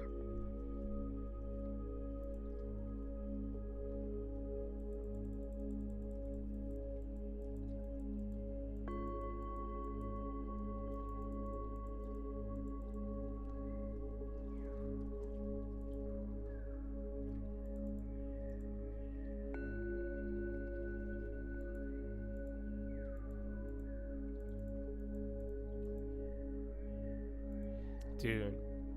But yeah. Let's go, baby. Long-term ranch. I want to see more, you guys. Spy's taking a red. About Newell? Oh, I need to see their portfolio. Yeah, I think we did look at it. Honestly, we just got to look at the fundamentals, but this looks perfect and non-perfect at the same time. I think we talked about this. But yeah, it really boils down to the reason why it looks perfect. You get what I'm saying? Just like tap. I like tap because the negativity shows up. That's something I'd want to see, because I would hate for it to be bad and then it's not there. So, you know, being down 50% on the year, being down, you know, $30 to $5, $50 to $5, you know, we have to understand why. And if that why doesn't threaten the next 10 years, I could really, really be down. Because that does look good. Like I'm saying, it looks perfect. It looks perfect, but the problem is that if it's something that is going to shade the next 10 years and it's not as good, then maybe it's not. So yeah, I need to do you know why they went down? So why, if you've been, I don't know if you've been following, but can you give me the summary as to why, like, why is it underperforming? Do you know any main reasons? Because you answer that, I'll go look at let's see that dividend. Yeah, Kroger's is expensive though. Newell's cheap. And different, similar but different.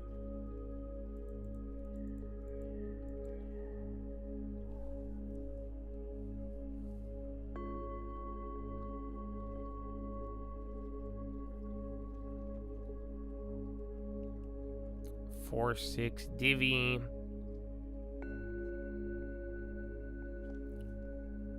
It says 0 on pay. They cut their dividend, huh?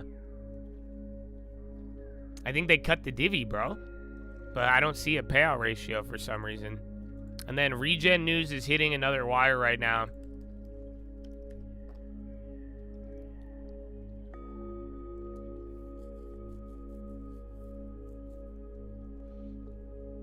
Dude, homeboy doubled up on that option, and all the stock did is go down.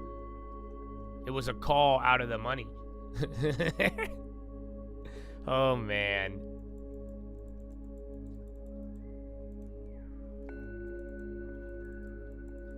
And that's why, too. So, and then all you guys on Locked In, make no mistake, everybody in here is not a friendly, okay? I need you to understand this. Because, no, I don't know if it was the computer or not. It could have been somebody, but then you got to think about it.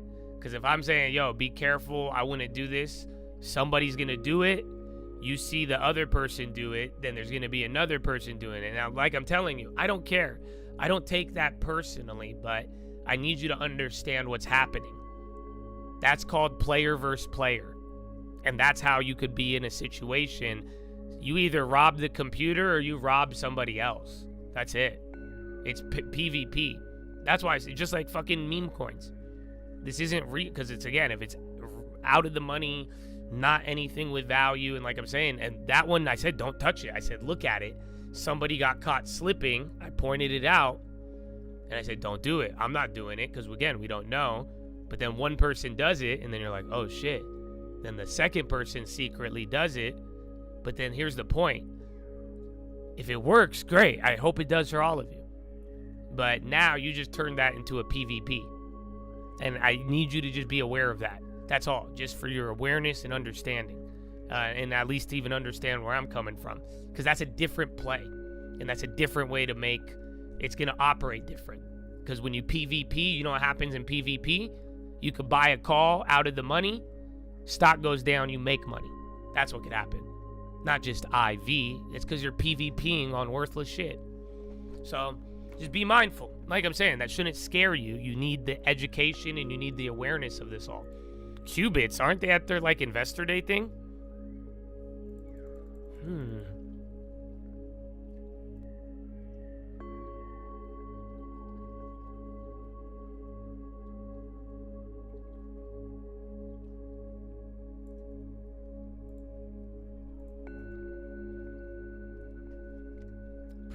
Yeah, Qubit's getting murdered.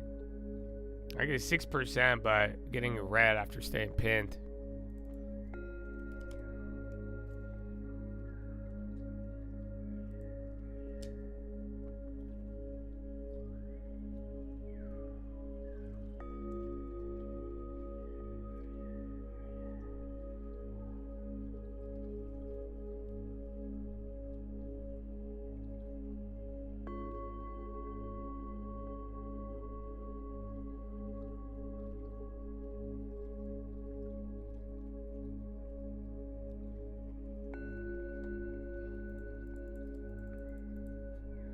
Well, yeah, that's what I'm saying. So, because if it's a play and I'm like, you could take advantage of the computer, the news were early, you're going to get paid off of the market.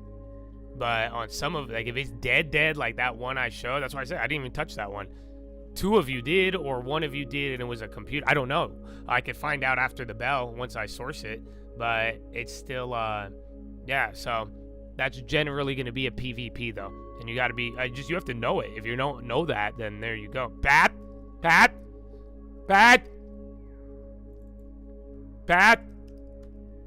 Yeah, Pat is doing good.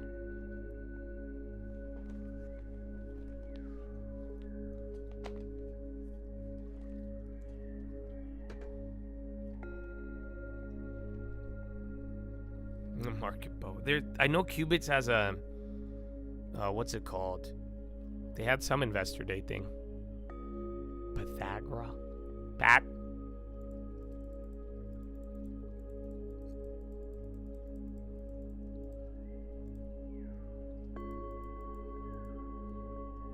Pat and Adomi. He's still doing it. Are you... I don't... Just, can you say hello, Bradley? Say hello? Just say... Can you say something other than your... I feel like I'm talking to Woody. You know... Do you know Woody? Do you know Conagra? That's another topic. Do you know who Woody is? You guys know Woody, right? Margetti.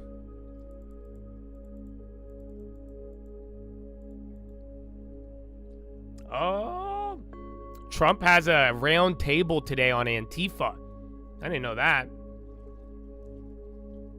Nice. Oh, that's coming up soon. Yeah. He's not answering. Yeah, I think he's a bot.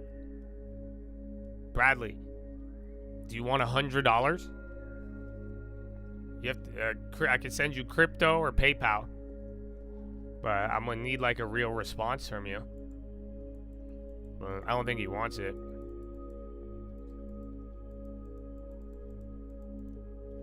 Yeah, I don't think he wants it. So weird, Bradley. So weird.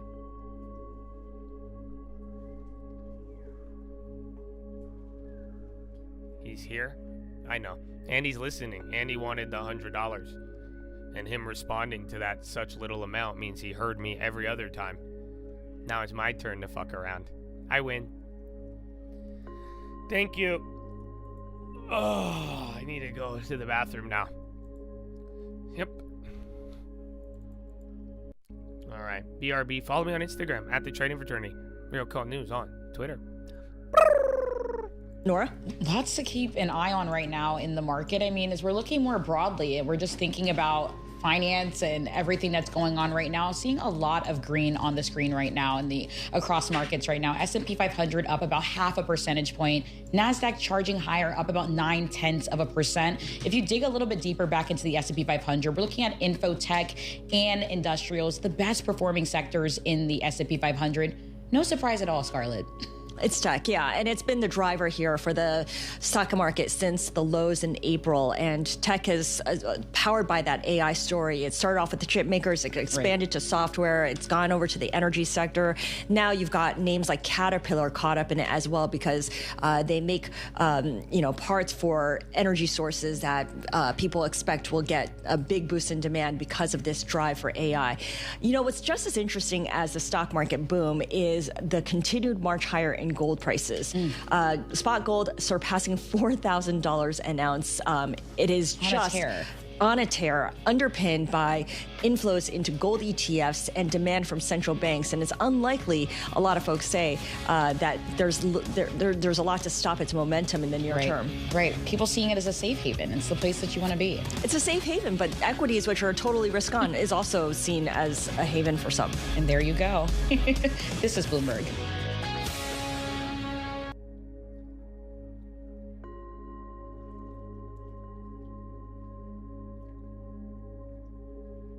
From the Polymarket, because you can now wager on some sports-related outcomes on those sites without having to go to a sports betting app.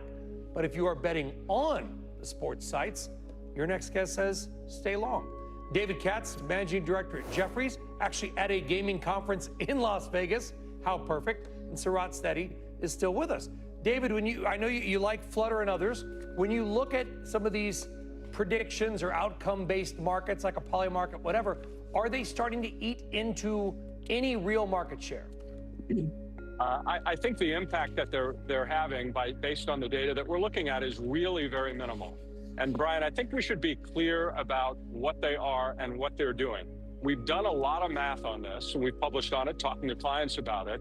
And you have to take the volumes that they're generating, and it's 2 to 3 times what a handle number is that you're seeing from DraftKings and Flutter. And then when you look at the hold percentage of the actual revenue that's being generated, right, it's 0.2 times, right, rather than the 10 or 11% that you're seeing from DraftKings and Flutter. Now, we've been looking hard at the data and seeing where those volumes are coming from, and we believe that a lot of it is coming from states that have not legalized sports betting yet. Not all, and as you point out, some is coming from legalized markets, but not a lot. And I think the optic that's getting to the stocks is the notion that early football season promos and low hold percentage caused David Katz to take his numbers down. And it creates the optic that Kalshi's growing and it's taking it from DraftKings and FanDuel, which is owned by Flutter. And I think that's the optic, Brian. So it sounds like if and when these other states that haven't legalized sports betting, when they come on board, you think people will likely, not all, but some people will leave these other markets. They're only going to the poly markets and Kalshi's of the world because that's the place they have to go. That's correct. In a market where there isn't legalized sports betting, it is geofenced. Thank you. Yeah. Sports betting. Is it? What? I don't even know what fucking sports. Is it NFL? Yeah, I think it is. I don't know what I need to do. WF?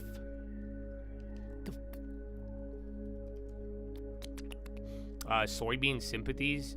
Yeah, I like the idea, and I think you're right, but time. That's where you make the money on it. Because I would just be worried about you could buy one with time, and then, yeah, that it may hit, but then if it decays too much prior. So zone in on the catalyst. I think you buy it right before the catalyst once we could get closer. But then you could start small. You might miss it, so, yeah. I have seen all the Stephen Hawking AI ones. I know they're talking about Kalshi. They're talking about all of this stuff I warned you guys about. Well, I'll play that one next. My disagreement with Trump and the BBB. Remember, told you guys about the AI bill, the sports betting loopholes. There's 2 more things, and then the sheer dollar amount. But yeah, that's gonna be, you guys. So like I'm telling you, I know where I stand on this stuff. Just with everything, and I hope you know what's good for you and not, but I'm not like naive enough to I'm not fighting where the world is going, but again, I'm not conforming to it at the same time. So you do whatever you want, but yeah, I know Kalshi, and they still offer me money. You guys know that, right? Even after I shit talk them, even after you guys know they would all write in a heartbeat. I got emails from all of them this year. They all want to give me a sponsorship still. So I would love to take $500,000, but I would rather get it through real estate than telling the kids sports betting. But everybody else is still going to do it. So I'm very well aware of that. And everybody else is going to be very common. Vlad is going off the deep end. You guys are worried about my religious psychosis. You guys should be worried about Vlad Tenev's. Whatever he's thinking about revolutionizing finance, it went from that to now he's trying to convince you that prediction markets are going to revolutionize info. Again, they're heavily manipulated, and if it's not even accessible like that last segment was talking about, just a little bit different. But yeah, so I know where the world is going. I know what I agree with and what I don't, but 100%. So I hope you guys do too, and be wise and make the best decision for yourself.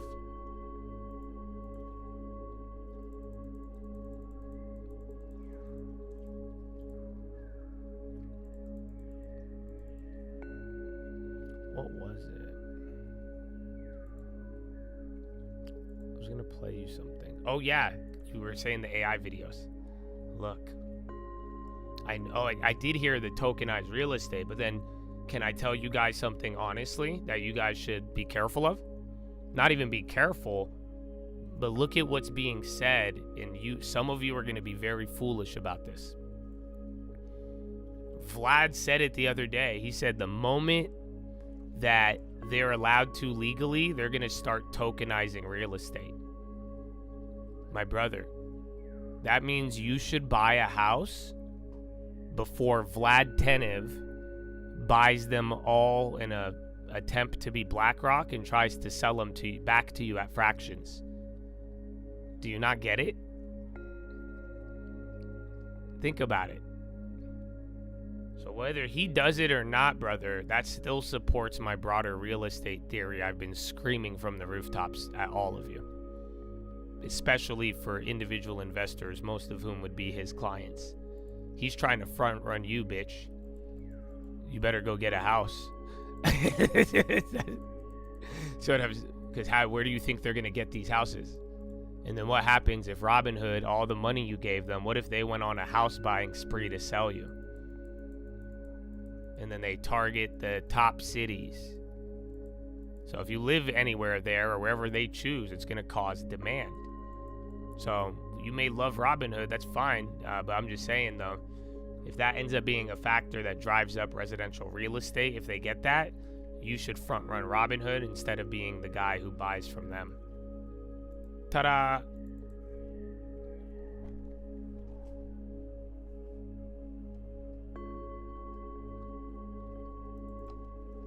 You won't hear this because Robinhood advertises on all of their channels. I think it's part of the shadow ban too, because Robinhood, they don't advertise as much and they put me on a block list for a little bit. So yes, that's why you won't hear it on other channels. Robinhood is in everybody's pocket, or everybody has them in their pocket. It's really odd. But most of your financial influencers, I mean, look. So, and then if they're pumping their stock that they bought at $8 in that sense. So yeah, like I said, I think they could do good. I really, really hope they do in some ways, but it would be a shame to tell you what I don't see when I see it happening, especially with Vlad. But yeah.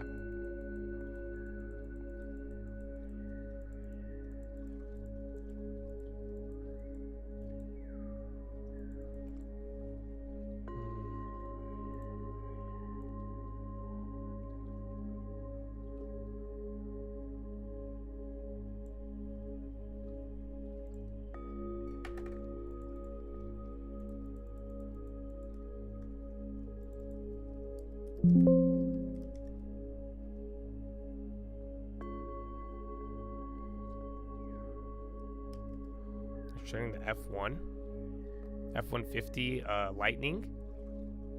Oh, the plant. Untapped tangible book, exclusion of goodwill and intangibles. The only thing I don't understand is how this affects the price. That's exactly what you just said. So you remove, and goodwill factors in purchases and other assets and money that they've kind of either spent or valued. And then again, intangibles aren't real assets.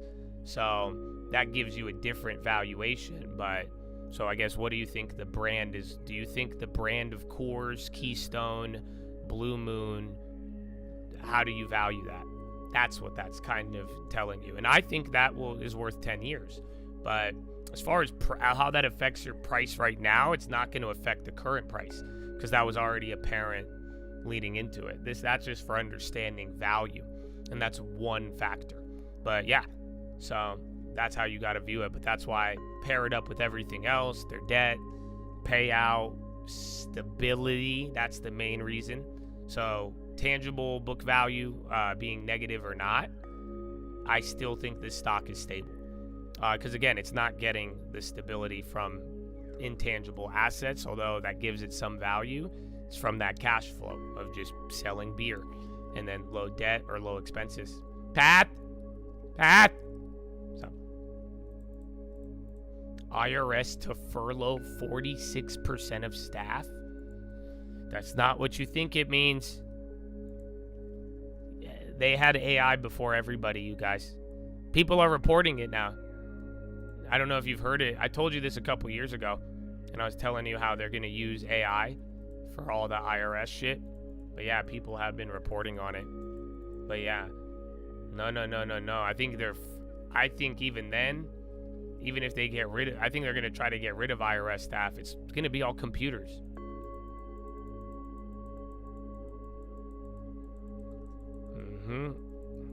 That IRS AI, bro. They don't know about that. No. See, that's what I'm saying. You're gonna be like, oh, more tax evasion? No, motherfucker, less. I said this a year or two ago when I first heard about it. They were implementing AIs in IRS way before everybody, dude. If they had they debate some of the legality, but long story short, like IRS they could have AIs go through everything and have a computer go through your fucking bank account, pull in anything, and that's it. And then it just flags shit left and right. That's why I was telling you, even some of these guys telling you go to Puerto Rico, you're going to get flagged instantly by a computer. Why? Because it's obvious. And then anybody with Section 179 in cars, you're getting flagged. It's all of those things. It's easy computer shit. Boom, send the AI, let it scrape everything, flag. You don't need any employees. And then it's hella strict. So yeah, that's why. That was 2 years ago, probably. Yeah, you do anything on the parameters, or the AI just will look and trigger it. And then ta-da! Yeah, they were one of the first ones.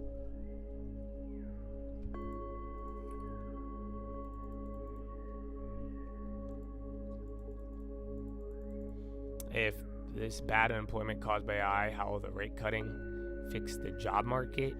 They won't.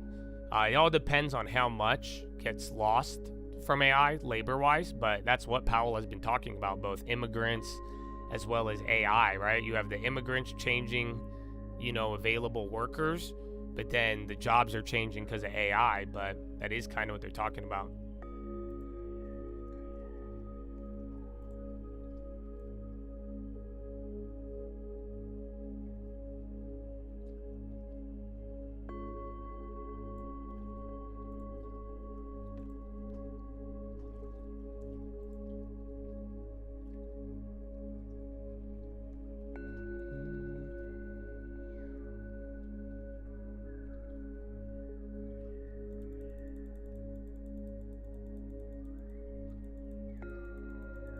Yeah, you don't really need AI for that, but now the AI makes it efficient and possible to do it at a crazy scale. Oh, Kroger.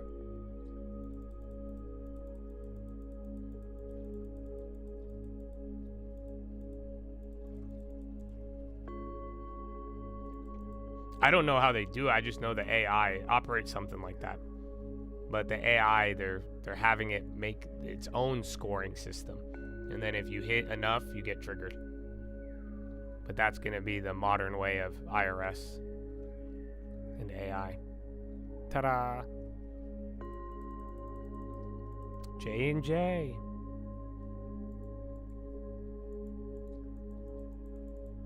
The Fed. But the jobs, if you lose a bunch of jobs from AI, it could be bad for the labor market. But then, what if it's deflationary? So what if tech, AI, leads people losing a bunch of jobs, but then productivity, again, that would even be deflationary from people losing jobs, but then you actually get productivity. So now you could either easier to get income or what you need for cheaper, and then companies could still grow and produce without spending as much. That's what they're hoping for. They're hoping that we get more productivity and growth, then you'll lose from the replacement of jobs. Ta-da!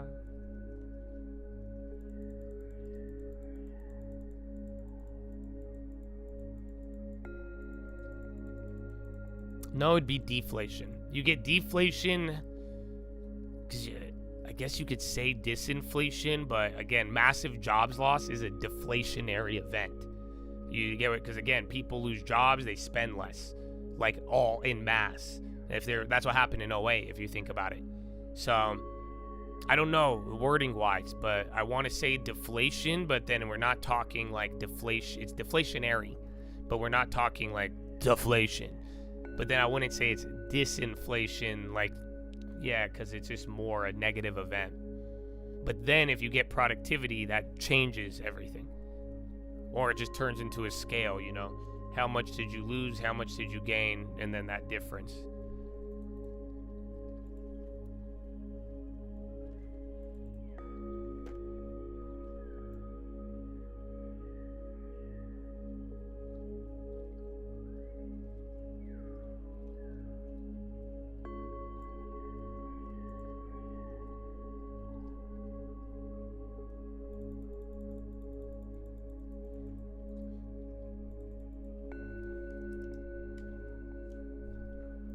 Oh, B-set? Bassett Furniture. Wasn't Lazy Boy up today? Is the day almost over? It's power hour. Once it goes over 5, it's over. Man, as long as the economy's not down. But yeah, that's going to be a bad range. Or we haven't been there in a while. Open is dropping.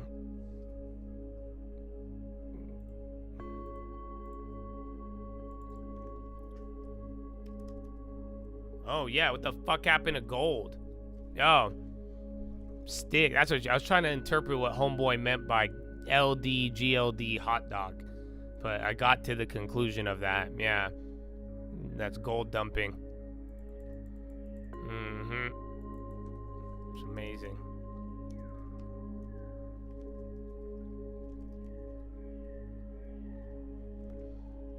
I didn't know what that meant, but I figured it out. Yeah, they all commodities. Is the dollar rocketing? Nothing happened in bond land. Dollar's even going down. Doesn't make. I mean, dollar makes that shit no sense even with that move.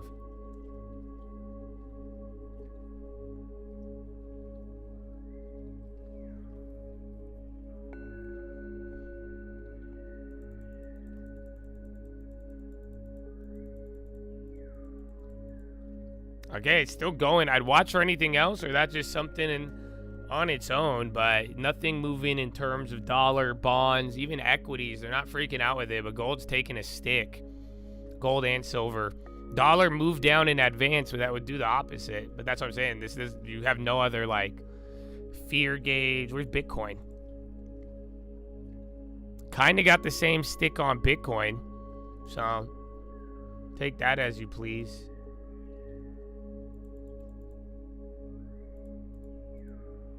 BKH, Black Hills, kind of tweaking. Arms just going back up. Core Weave, it had that little pop earlier, then just chilled. That's been up all day.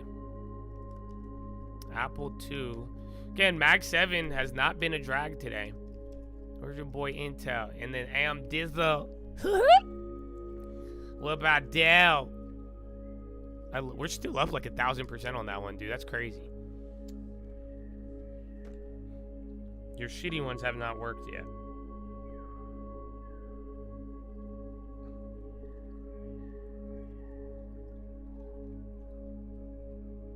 Okay.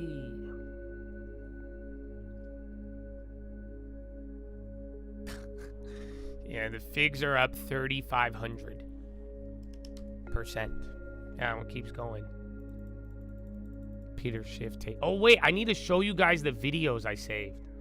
I saw a bunch of good videos the other day, and I saved them all for you. Oh, I didn't say. I saved the Peter Schiff talking gold on CNBC back in the day. It's pretty dope. And then he's like, yeah, they never invited me back. And I was like, damn, I feel. That's dope. And then here, this is, bro, I'm being dead serious, man. I legit, like, kind of want to run for political office now, you guys. I thought I never would, but these people are pissing me off. They're pissing me off in love. I don't know if you, does that make sense? Because I'm not like bothered. I just don't get bothered anymore by these things that I've seen so many times. Like, you know, even my sisters, that's not bothering. I don't know how to describe it. But no, I'm being dead ass serious though. I hate this because I think politics is for weirdos, dude. It's the people who want the power. And I'll show you a clip, bro. I think there's really good people in this world who understand truth and power and everything, and they don't want it for themselves. And they usually lead to like, you know, helping and building in light. Like, for real, you've seen it. I think I'm one of them. I think some of you in here are that. But then there's the people who understand the exact same thing, and then they're like, dude, I want to leverage this for myself. And we should do this to like get the power and do this. And then it turns in just like kind of what we were talking about, man. You know, the cross or the crown without the cross. It is. I think it is dangerous. I even think I'll be tempted with it if I ended up going into politics. I feel like that's what happens. It's either they're all weird or they weren't weird. And then again, you're like, yo, power. But then again, it's just like, yeah, I don't know, bro. It's just so, the shit I have seen lately, I'm like, these are the people who are running. That's the problem. That's why I'm like, these are the people right now who want to lead our future now. Do you get what I'm saying? And they want to get more power, more decisions, and they're not like, and I feel like they're more disconnected than ever. So, yeah, but yeah, lead us not into temptation. I hope you're not blinded by the light or stay in the fire too long. But that's what happens. That's what everybody does. The people who are like actually good, they don't organize. The evil people organize. I'll show you the clip. And then usually the good people who are like, damn, I would have actually been able to do this well better and with good intention, we only want to do it when it's too late, after we see everybody, all the evil shit. That's the reality. And good will always win, but at the end of the day, that is kind of how it plays out. But here's the lady. Here's the first clip. You saw this. This went viral. This lady was so terrible, it brought the world together. Republicans and Democrats and everybody in the middle was like, yeah, this lady's batshit. So here you go. Here's what do you say Katie to the Porter, 40% of California voters who you'll need in order to win? She's running right now. She wants to in the future. I should go against her. Fuck this. To win, man? Well, unless you think you're going to get 60% of the vote. You think you'll get 60%. Everybody who did not vote for Trump will vote for you. That's what you're saying. In a general election, yes. If it is me versus a Republican, I think that I will win the people who did not vote for Trump. What if it's you versus another Democrat? I don't intend that to be the case. So how do you not intend that to be the case? Are you going to ask them not to run? No, I'm saying I'm going to build the support. I have the support already in terms of name recognition. And so I'm going to do the very best I can to make sure that we get through this primary in a really strong position. But let me be clear with you. I represented Orange County. I represented a purple area. I have stood on my own 2 feet and won Republican votes before. That's not something every candidate in this race can say. If you're from a deep blue area, if you're from LA or you're from Oakland, you don't have an experience. But you just said you don't need those Trump voters. Well, you asked me if I needed them to win. So you don't I think feel like this is unnecessarily argumentative. What is your question? The question is the same thing I asked everybody, that this is being called the empowering voters to stop Trump's power grab. Every other candidate has answered this question. This is not correct. And I said I support it. So, and the question is, what do you say to the 40% of voters who voted for Trump? Oh, I'm happy to say that. It's the do you need them to win part that I don't understand. I'm happy to answer the question as you have it written, and I'll answer it. And we've also asked the other candidates, do you think sorry. you need any of those 40%? It's terrible because I'll be real with you. I'm not gonna lie. You guys are like, this lady cuckoo, but like, this is exactly how I behave when you guys are like, should I sell my house with a 1% mortgage? Should I sell my long-term? And I'm like, I don't understand what you mean by that. I don't understand the question. That don't land. What you mean I need that? What you mean you need to sell a 1% mortgage? No. What do you mean you're gonna sell the long-term for no reason? Well, I'm not cocking it. I don't get it. I feel her. I understand, but that was a valid question. Percent of California voters to win, and you're saying no, you don't. No, I'm saying I'm going to try to win every vote I can. And what I'm saying to you is that... Well, to those voters, okay, so you... I don't want to keep doing this. I'm going to call it. Thank you. I do the You're same not thing. going to do the interview with them. Nope, not like this. I'm not. Not with 7 follow-ups to every feel- single question you ask. I feel. Every other candidate has answered I don't our care. follow-ups. I don't care. I want to have a pleasant, positive conversation in which you ask me about every issue on this list. And if every question you're going to make up a follow-up question, then we're never going to get there. Ms. And we're Porter, just going to circle around. I am an investigative I have never had to do reporter. this before, ever. You've never had to have a end an conversation interview. with To end a an reporter? interview. Okay, but every other candidate has done this. Arms What really part going of- now. I'm me. We'll call it on that, I'm running bro. for governor because I'm a leader. So I am going to make. So you're not going to answer questions from reporters? Okay, why don't we go through? I will continue to ask follow-up questions because that's my job as a journalist, but I will go through and ask these, and if you don't want to answer, you don't want to answer. So nearly every legislative...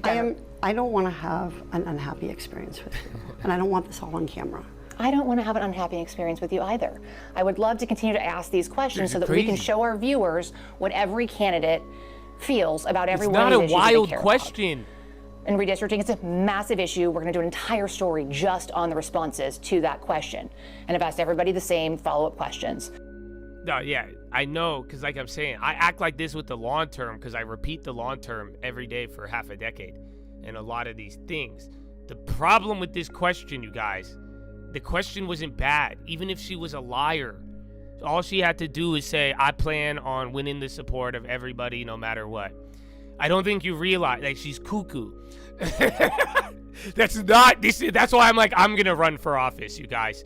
This isn't even like any fucking semblance of normal or somebody you should give power to. Because she wasn't even like, nah, I plan on working hard to convince them of good things. Not even that. She couldn't even bullshit that. She's like, what the fuck you mean I need half the country? I was like, holy fuck. I'm not understanding. I'm like, oh, okay. This is why you're getting so defensive. We're just saying. It's not. You don't even. How about your same team? How about the same? Oh, no, man. I think that's what she was trying to say, but she didn't. She did. She almost ended the interview. I think she did end it. Yeah, bro. I don't know. That might have just sparked my governor race. Because that's what I'm saying, bro. Like, I'll even tell y'all. I'll be like, I don't want to answer this question, but I'm not dumb enough to. I'll just say, listen, I plan on winning the support of both sides. I look forward. You could answer it like Marshawn Lynch, lady. Marshawn Lynch is smarter than her. Marshawn Lynch figured it out. He was like, I'm here so I don't get fined. That's all she had. Y'all don't get it. Y'all don't get it, man. Oh, man.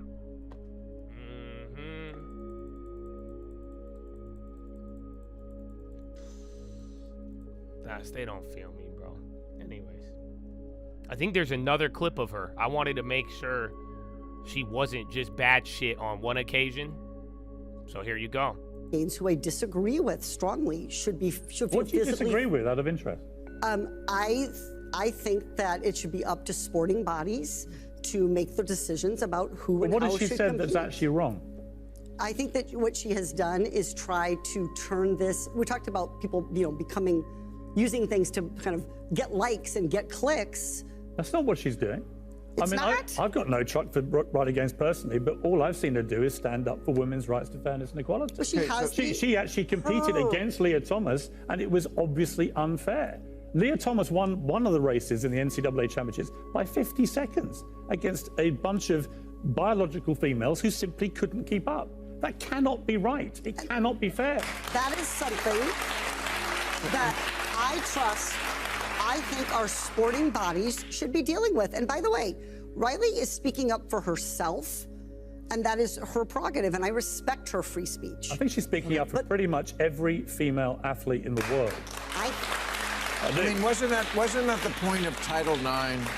Title IX in the early 70s was something that was These are Democrat interviewers, in too, by the way. That we finally have this law that says at colleges, right? But and I like too, him. but You know definitely that? Colleges, He's a good, this is like a real liberal. Him, Bill Maher, whatever. This guy's a real liberal. That's the OG and this liberal. led to the WNBA and Where lots he's not of other cuckoo, stuff. but This seems to believes be in the like, yo, opposite of help that. It seems to people be so without many being batshit. instances, I That's a think, real liberal. Where wokeness is the Of what- opposite of what that I back grew in the up as day. liberals. Liberalism was let's give the women an equal shot. Yeah. This is let's put a male in the swimming pool with the women. I don't get it. It's crazy. And meanwhile, trans people who genuinely want to compete at athletics and I don't know, Mark. Is it a crazy lady, bro? I'm telling you, that lady, I can see it, bro. But yeah, there's that. What else? And then now, I feel bad. I mean this in love, you guys, but I unfortunately am the leader, not of this cult, but of a bigger cult. I don't know. You guys tell me, but I like to think that I'm on the board of directors for the Short Kings. Would you guys agree? I feel like I'm part of the leading generation of Short Kings. I feel like I've advocated all Short King interests from day one. I've even waged war against the 6-footers. I have declared, again, 6-footers, we love you and all that, but we're not playing your little games, your tall games. Yeah, see, I knew what you were gonna do. So I don't know. That being said, as a representative, I think we have a new enemy. I can't believe it. You know, she could have been your enemy for many reasons, but I said I did not make her an enemy. I never have. But she crossed the line yesterday. She crossed it. You know that? I always, bro, I never think about it. I've never said anything. I've made fun of her. But I've always given her a good pass. As crazy as she may be. But now, Short Kings. Yep, AOC, bro. She's done. I can't. AOC. I'm sorry, AOC. I wish it was different. I wish we could have been friends. You can't go back from this, AOC. AOC declared war on all of the Short Kings. I didn't declare war. I'm just defending myself. She's the one who declared war on all the Short Kings. In her vain attempt of going after her political opponent. Dog, she said he's mad about his 4'11" height. And then when she knew she fucked up, she tried to go back and said height was a mentality, bitch. What the? Oh, hell nah. Okay? You already told me I had a good personality. I'm not letting y'all go this deep. We're not letting them go with height is a mentality. It's objective. Fuck that. No, lady. No. I want reparations. Fuck out of here. Yeah. What now? I, as the Short Kings, I want a 5-6 and below mortgage right now. That's my reparation. Give us all qualified 0 down right now. Or you have declared war on all of us, AOC. I want to express my love for the Short King community. Laugh at them. Stephen Miller is a clown. I've never seen that guy in real life, but he looks like he's like 4'10". Height's a mentality, dog. And how dare you? I'm the short one. Don't you try to take it away from us now. And use it as your own. I don't believe in body shaming. I am talking about how big or small someone is on the inside. And you gonna describe it in inches? I have no idea how tall Andrew Tate is. No idea at all. No. Now I'm Andrew Tate? Now because his mentality's weak, I'm Andrew Tate? 5'3". Like 5'3", 5'4". Whereas physically, why'd you do men of smaller stature can come across. They are spiritually 6 foot. If you're a good dad, so if I elevate my spirit, I'll get taller, bitch? How dare you? I'm fucking Greta Thunberg of the Short Kings. How dare you? Or you animal. What's wrong with you?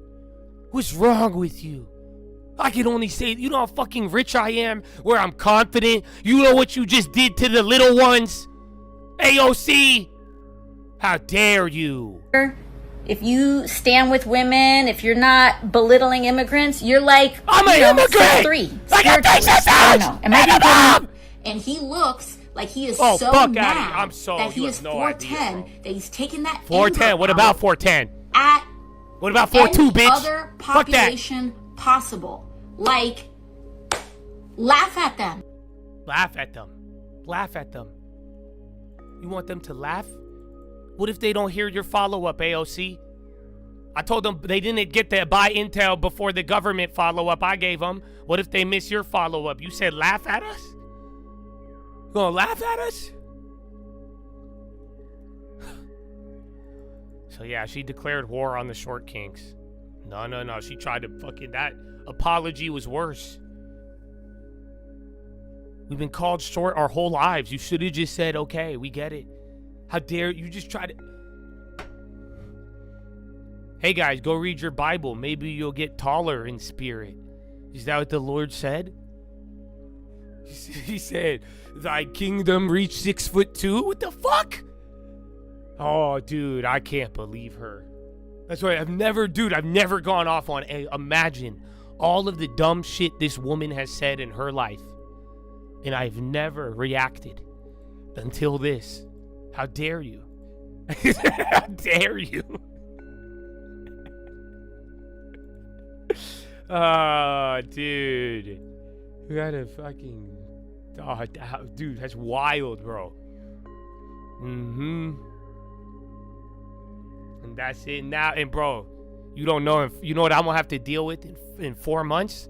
Some fucking white guy for Camelot and be like, well, I'm 6 foot. I'm like, oh, fuck me, dude. I'm like, motherfucker, you can't even get on the roller coaster. We hanging behind. You with me? The fuck is wrong with you, fucking? I'm 6 foot. You ain't shit, dog. Oh, man. Anyways. So this was another clip I wanted to show you. This one I liked. I just thought it was good. Okay. Do you know who Alexander the Great's tutor was for about 14 years? You know, Aristotle. And I read this. I became immensely jealous. And I think I would have enjoyed that a great deal. And through the miracle of the printed page, I can at least read what Aristotle wrote without an intermediary. And maybe if there's a professor, they can add to that. But at least I can go directly to the source material. And that is, of course, the foundation upon which our Western civilization is built.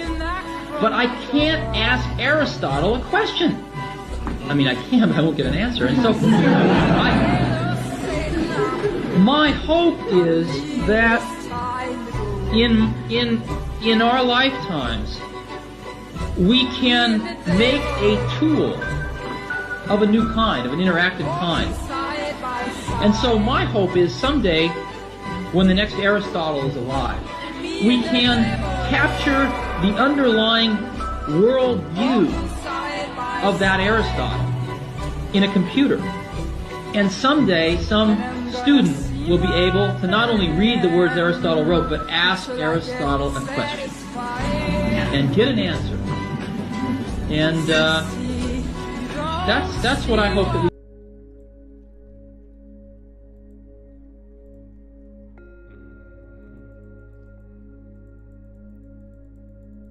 Isn't that something? So there's that. And then I'll show you the final one. Surprisingly, I'm going to pull out some fucking Alex Jones, dude. Pulling this out the vault. Yeah. Conspiracy, but beyond that, it's a vampire conspiracy. And that they are It sucks where it starts with this. Come on, Alex. I'm like, all right, let me show you this one. He's like, it starts with the vampire conspiracy. And then what we're going to do, and the vampires are blood-sucking. And you know what those bloodsuckers are going to do, right? And the elite cabal. It's not just one cabal. They ball is life, and we know this. So, buy the dick vitamins now, but I'll tell you about the evil vampire cabal right here. Dude, the guy has sadly been way too correct, though.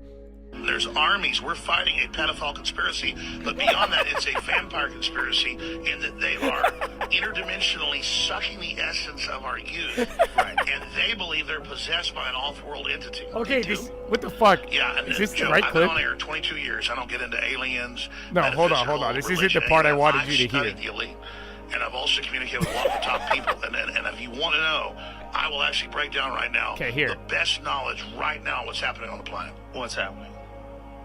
The elite are all about transcendence and living forever and the secrets of the universe, and they want to know all this. Some are good, some are bad, some are a mix. But the good ones don't ever want to organize. The bad ones tend to want to organize because they lust after power. Powerful consciousnesses don't want to dominate other people. They want to empower them, so they don't tend to get together until things are really that's what I was just telling you. That's why I played you there. I was like, yeah, here, let him say it. It Is so much stronger.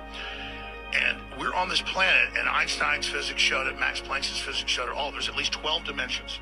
And now that's why all the top scientists and billionaires are coming out saying it's a false hologram. It's your brain, artificial. Bro. The computers are scanning it and finding tension points where it's artificially projected and gravity's bleeding in to this universe. All right, that's it. I don't want to. No, but what he said about the first part, he's right.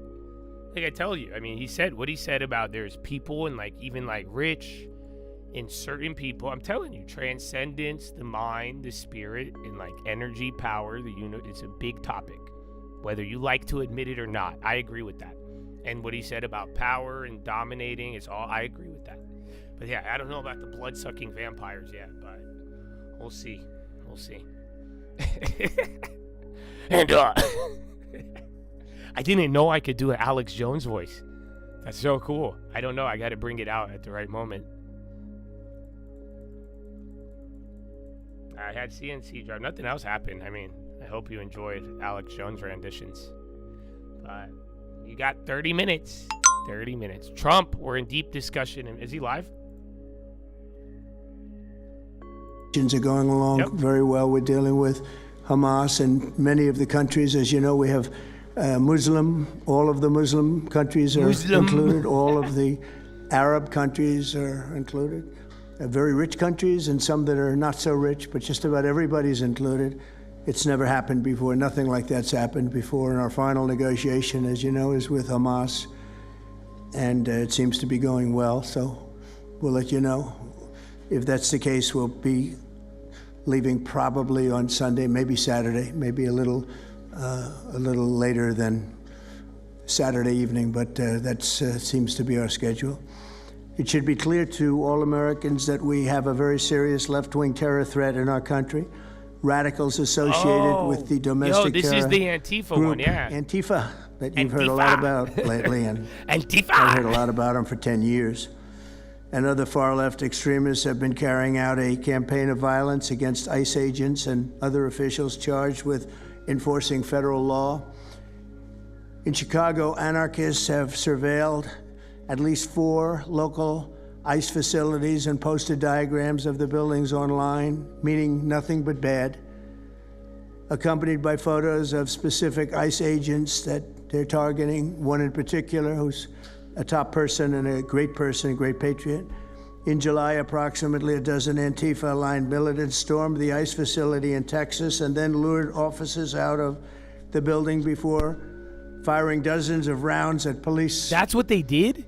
They were crazy, frankly. I didn't know they did that. Shooting one Texas officer. I thought they just camped outside. I didn't know they staged Portland, the Oregon, fake riot. Antifa thugs have repeatedly attacked our officers and laid siege to federal property in an attempt There's to Cash just making this up. stop the execution of federal law. Either way, bro, they're doing is they're very crazy. lawful. I'm not an Antifa lawful fan. And what I've been telling the you this governor for a and the long mayor time. As an example, you could say of Portland, and you can say certainly of Chicago, it's not lawful what they're doing. They have to be very careful.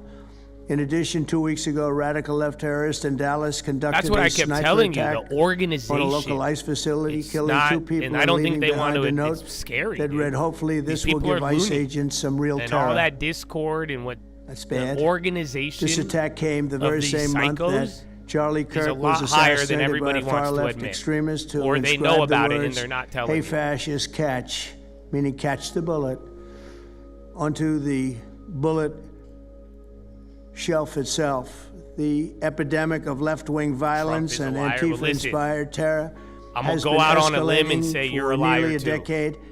At universities, So am I. Antifa has organized riotous So is mobs to everybody. attack campus speakers. So, I see thank it you all for the your time. feedback.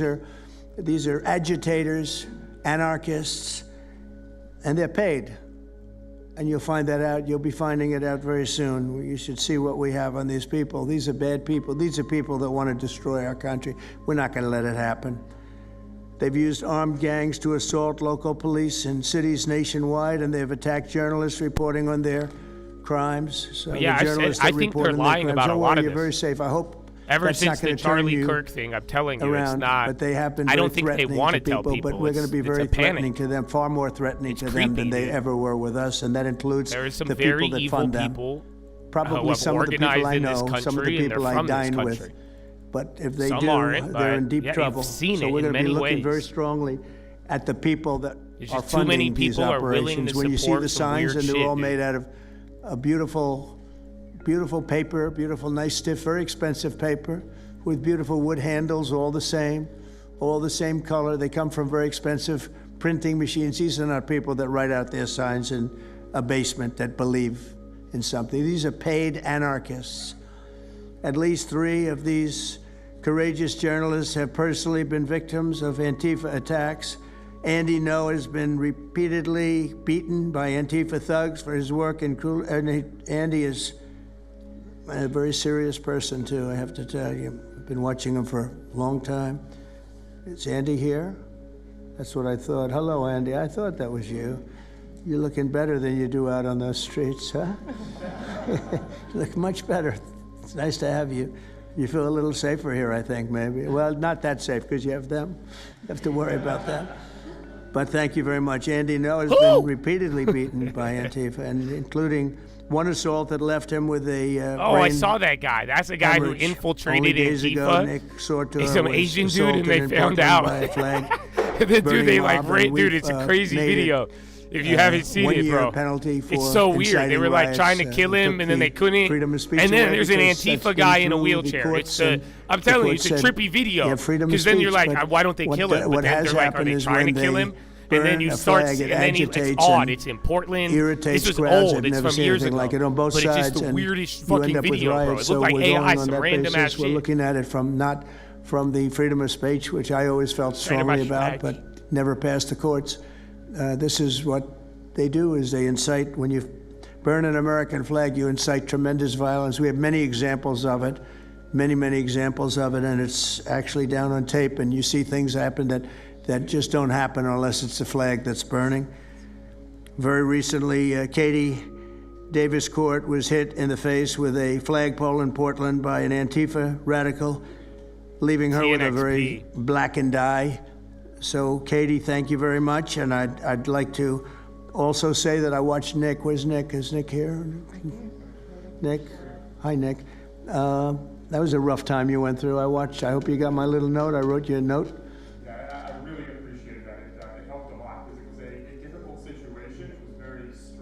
And your note helped a lot. I truly appreciate it. I thought it was terrible, actually. I thought it was terrible.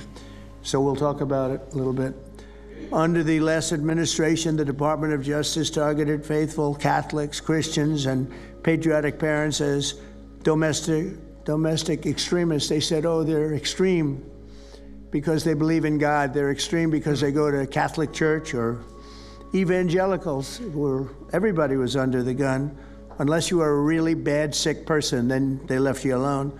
Under the Trump administration, we're going after Antifa criminals, and all who fund and support their campaigns are in serious trouble. And we have a lot of records already, a lot of surprises, a lot of bad surprises. It's people that you would never think. I want to thank Attorney General Pam Bondi, who, by the way, yesterday was incredible in Congress. It was amazing, and she just did it from the heart. And the brain, because she's very smart, in all fairness. But she did it from the heart, and she did an incredible. Everybody was talking about it. She exposed some of these fake senators, these terrible senators, people like Blumenthal that had a phony war record. For 20 years, he talked about what a hero he was, and it turned out he never went to Vietnam. For 20 years, he talked about being a hero in Vietnam. Then it was exposed when he said what platoon he was with, and it was exposed that somebody was watching from that particular platoon. They said he was never with us. And then he went out and he cried, and he was ready to drop out of the election. And disgraceful. And then he looks at people like Pam and he starts criticizing her, and she's a patriot. They ought to do something with that. You know, we have a young congressman that's right now in jail for lying about where he went to college and other things. It was, frankly not good. It was pretty bad. But it was nothing compared to Blumenthal. I mean, what Blumenthal did, he was for 20 years a hero, a great war hero. and then he sits back and, sanctimonious kind of a guy, looks down, how dare you do this to the American public, What a fake. I thought Pam was incredible yesterday, as well as what a fake. Secretary Kristi Noem, who's really out there courageously, and I appreciate it, Kristi. Amazing what you're doing. Tell him, Andy. FBI Tell him how they Cash whooped Patel your ass, is Andy. Really, Andy, did they coming whoop up you? with some Did you get great whooped? information, Cash. How did It's they great. fuck Keep you it up? coming, 'cause Tell there's them. plenty Look of at it. the camera. Show them. Deputy Black Attorney eye? General, one of the best Your lawyers eye's you'll ever still find. black? Todd they Blanche, punched who I you? know personally is a good lawyer because I'm here. They punched you, Thank right? you very much. Assault, Good job. battery. Let me It ask was Attorney unwanted. General You Bondi would to say say a you few didn't words, and then welcome we'll it. follow it up with Secretary Battery, Noem and assault, Director yeah. Patel. I And know. we're going to have some of Wow. the people around the That's- table, very courageous people. That's a story. And I they're hope going to my be letter talking journalists, almost all. And they're going to be talking, and we'll take some questions from the press at the end. Okay, Pam, please. Thank you, President Trump. And as you made clear, Antifa is a domestic left-wing terrorist organization. We've seen them on video for years because they wanted to be seen and they got away with it. They beat journalists, they attack courthouses, they attack police stations, they dox and assault our law enforcement officers. The Biden administration let them commit these crimes with total impunity for years. So did Democrat leaders like Pritzker and Mayor Brandon Johnson. Last week, independent journalist Nick Sorter was arrested just for protecting himself against Antifa. I saw it online and I called Nick. I couldn't believe what happened. He did all this just trying to save our American flag from being burned. He was pushed down and assaulted, yet the local police arrested Nick, not the Antifa thugs who did this to him. Antifa feels empowered Have you ever to been to the operate in the DMV? open because weak Democrats have turned a blind eye to their actions. Their hatred for President Trump and for law and order agendas fuels their violence. We've seen more than 1,000% increase in attacks against our ICE agents since January 20th. Secretary Noem is out there fighting for you firsthand to keep our federal officers safe, to keep our federal buildings safe, and we're not gonna have it anymore, these thugs. We saw what's happening in Portland and Chicago, and you saw what happened in Dallas. No longer. This is not activism, it's anarchy. We can't and we will not let masked terrorists burn our buildings, attack our law enforcement, and intimidate our communities. Under your leadership, President Trump, we're deploying the full might of the federal law enforcement to crack down on Antifa and other domestic terrorist organizations led by Stephen Miller. And Stephen, thank you for everything you're doing. Last week, I issued a memo ordering our federal law enforcement agents, DEA, FBI, U.S. Marshals, and ATF to protect ICE officers from Antifa and other radical left-wing violence. Director Patel has been going non-stop. He and Deputy Attorney General Blanche were in Chicago yesterday.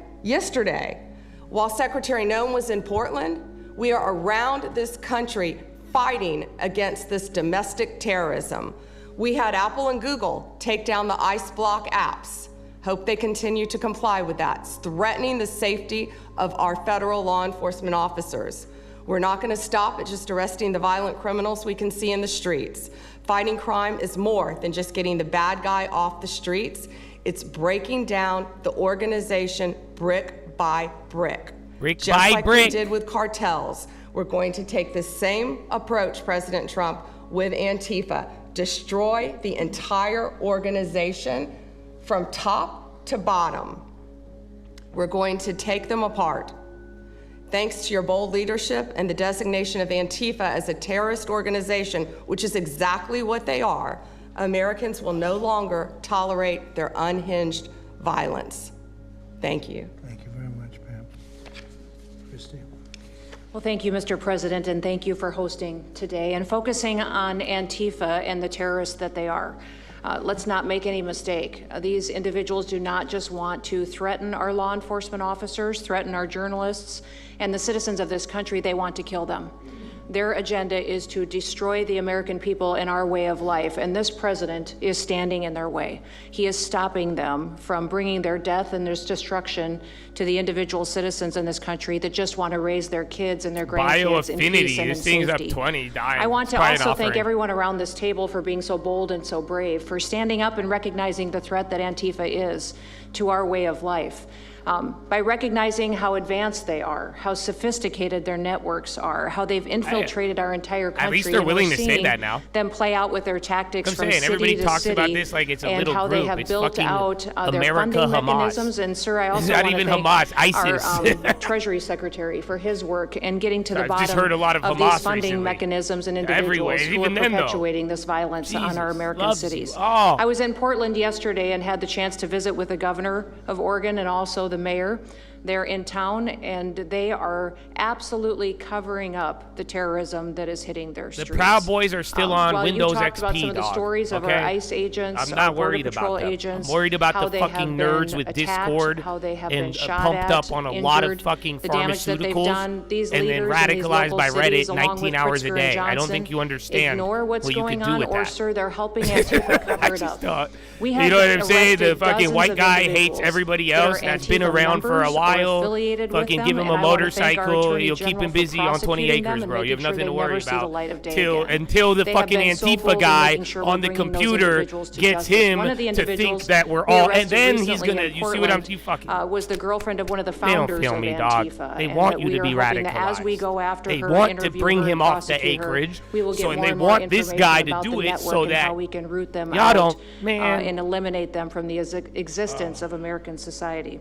I want to thank the new journalists here today for telling their stories and for being able and willing to go to the streets and to cover what's happening here in America. Many times the legacy media has looked the other way, Yeah, bro. refused What to do tell you the don't stories. understand? The networks have not really I got people from focused Reddit. on They are what this is 15 and what fucking damage it is doing to our GABA, country gamma and how this blockers, network of Antifa 18 is just different as sophisticated medications. I fucking as MS-13, read a Bible verse says, TDA, "Be as happy." ISIS, They're like, as "You Hezbollah, religious as Hamas, psychosis." as all of them. You don't understand. They are Pumped just up, as dangerous. dude. What do you They think have you're an bringing? agenda to destroy us, And then just put like me the on other Reddit for terrorists we've 19 dealt with hours. for many, many years. And then let my And new today is the fucking day that we online have a best friend president in the that won't Discord. tolerate it Let's and will fucking stand talk up about and what fight we for the hate so American much. people. So thank you Oh for yeah, being let's here, go. for Oh, being he has so an idea. bold, and for How the standing fuck in the does he have gap at such a time as $250,000? this. Let's It do will it. matter. It will make a difference, and your life will be one of significance because of what you've done today. So with that, God bless you, and thank you, Mr. President. Thank you very much. Thank you.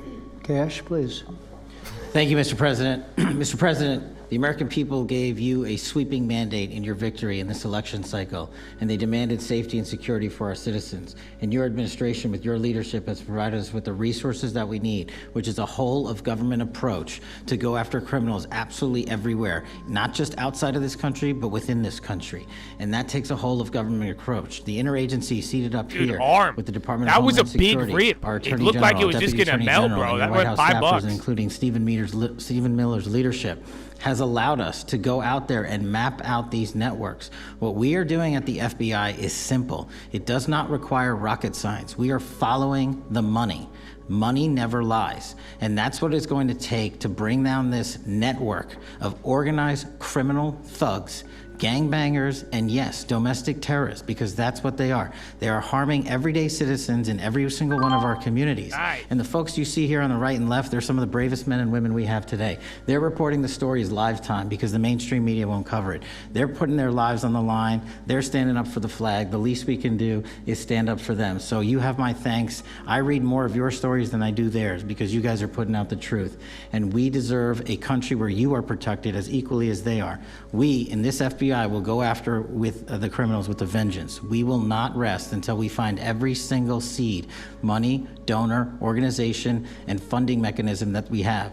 And I want to echo the Secretary's comments on Scott Bessent, who's allowing us to map out these networks through their financial criminal activities, which has been going on for decades. And I would like to remind the American public, they built this diseased temple of corruption over decades. And in 8 short months, Mr. President, you have crippled their foundation because of your leadership here, because of the interagency, because of people like Deputy Attorney General Blanche, and because of Attorney General Pam Bondi's fearless leadership to go after criminals wherever they are. They will not be able to hide. They were able to hide and conspire with prior administrations, and we are exposing their corruption from within. And we will go to every single city in this country under Operation Summer Heat and the other operations we are doing at the FBI to bring these criminals to justice. We will arrest every single one of them for whatever perch you sit in, private or public, no matter how your goal the fuck or are you your doing? ambition is. It will be crushed Why the by fuck? the Constitution. Give it because to the a American fucking people animal deserve law and shelter. What order, the fuck is and that's wrong what we're with you? gonna give you? Who gives money? Thank you They very do much, that? Cash. Great job. Maybe we'll start over here. Would any of you like to say something? Feel free. You can say it in front of a fine group of people, also journalists and reporters. You want to start? Sure. Go ahead. Absolutely. President Trump, members of the cabinet, really appreciate you guys bringing this together. And the fact that we are here today. Oh, I thought that was on Moran. I such was like, short why is this notice, guy everywhere? Shows how serious you guys are taking this issue of trans terrorists and frankly, the cities and police departments that are cooperating with Antifa, such as Portland. I mean, the Portland politicians are literally willing to sacrifice their own citizens just to appease these Antifa terrorists. It's sickening. I've seen it firsthand, obviously. It is. Oh, Bruno, when I hold went that to jail thought. I got to that finalize night, the play real quick. Never expected it to happen. And you guys should do that. You only got They 10 were minutes, maybe 8 minutes. removing me for my own safety. It never crossed my mind that I was the one that was being arrested for a crime after I was just thrown into a hole. I heard from the Department of Homeland Security after I had gotten out of jail, and one of your, I won't say exactly who it was, but somebody very close to Secretary Noem over here said that they were legitimately worried for my safety in the Portland jail. But luckily the Portland jail was, I was the only one there, essentially, because they don't actually arrest people in Portland, besides conservative journalists, I guess. So look, I'm glad that it was not a good night for me. Let's just say that. It was not fun sitting in that jail. They fucked you up, I'm glad right? to see what has come of it. And I've been able to talk to a bunch of FBI agents, ATF agents, DHS agents that I didn't even know existed until I went there and went to that ICE facility. And the morale is at an all-time high. It is so exciting to see these guys know now that they have the backing of the Secretary, the DOJ, as well as the President of the United States, and they are there to do their job. They are going to fulfill this mission and deport these violent criminals. I believe one of the ones that I did a ride along with Secretary Noem yesterday, President Trump, and there was a pedophile that had come into the country 5 times over the past 7 years. 7 years, and apparently under the Biden regime that was just allowed to happen. That was fine, no problem. It's concerning to me that you're seeing the Portland Police Department, as well as the governor of Oregon, and the mayor, of course, coming out and running defense for pedophiles that have entered the country illegally 5 times. It's crazy. I'm glad it's taking a front row seat in the media. And, they're being forced to talk about it in reality because, we're the ones that were on the ground. We're the ones that are actually reporting what's going on. Much of the legacy media has been either ignoring it or covering for Antifa for years now. So thank you guys so much for taking this seriously. And President Trump, you mentioned that flag. So remember, you put out a truth right after That's right. I saw that. Took this flag from that man that was burning it in the street. I saw. Do you know who he is? Oh yeah, I know exactly who it is. So why don't you? Do you have his social media? Attorney General, and let's start. Let's start. Let's do it now. I actually have a second flag. Show me. What's his profile pic? Well, you also saw what happened when that flag started burning. White guys Everyone for went Kamala. crazy. And that's when it started, when they started burning the flags. Wow. So, thank you. If you could give the information. 5 minutes. Absolutely. And at least that horrible night made you famous. I got a text from the President of the United States, so I appreciate that. And President Trump, after that happened to Nick, I called Harmeet Dillon and we opened a pattern and practice investigation into the Portland police very publicly as to how they let this happen. Thank you, sir. Mr. President, Brandy Cruz, you're gonna hear us be very fired up today, and you can tell, and it's because some of us have been covering Antifa for 15 years and have never had anyone in a position of authority even acknowledge their existence. And I'll also tell you that I think that had you not done, the single most powerful thing you've done to deal with this scourge has been acknowledging that Antifa is a real thing. I genuinely believe That there was would me. be people at these tables who would be dead today and would have been killed in Portland had you not called them a terror organization Here, and mute said your- we're going to bring mute the your full weight speakers, of the I'm gonna federal try it again. government to bear. I talked to Katie Davis Court in Portland the other day. She'd been assaulted all summer. And she said the same thing. They didn't seem quick to violence as soon as you made that designation. So they're thinking in their heads, they're worried. There's been 24 or so arrested in Portland. found They don't want to something, go but to it's federal not- prison. There's this they're video not of gonna them, fill it. one of them who was in the face of an ICE agent. It's what and it's then a spread. He's in custody shaking. It's too much. Once you take the mask It's off, crazy though. they're nothing. And I was told by probably a dozen people not to tell you this. I'm going to tell it to you anyway, because it's relevant. I'll to tell what him we're talking anyway. about. I'm living proof that you can recover from TDS. I had strong Wow. Trump derangement syndrome Really? for probably 8 years. This is one of the reasons I recovered from it. And by the way, it's much better to not have TDS. I'm happier, I'm healthier, more successful. I even think I got a little more attractive after I got rid of my Trump derangement syndrome. Yes. You know, I'm a reporter in Seattle, and frankly, That's funny I as fuck, could not dude. care any less what any of you have to say about this meeting. Could not care any less. We're not here for you. I'm not here to convince any of you that Antifa is a real thing, because if you have not come to that conclusion by now, you are never going to come to that conclusion because you don't want to see it. And you're going to go and you're going to say it's a bunch of right-wing conservative influencers who are here spinning a tale. I was one of you. I was a mainstream reporter in Seattle for 10 years. I was a TV reporter on the streets doing my job, and I was still assaulted by Antifa. So it's not about being conservative, it's about people who go there and show what they're doing.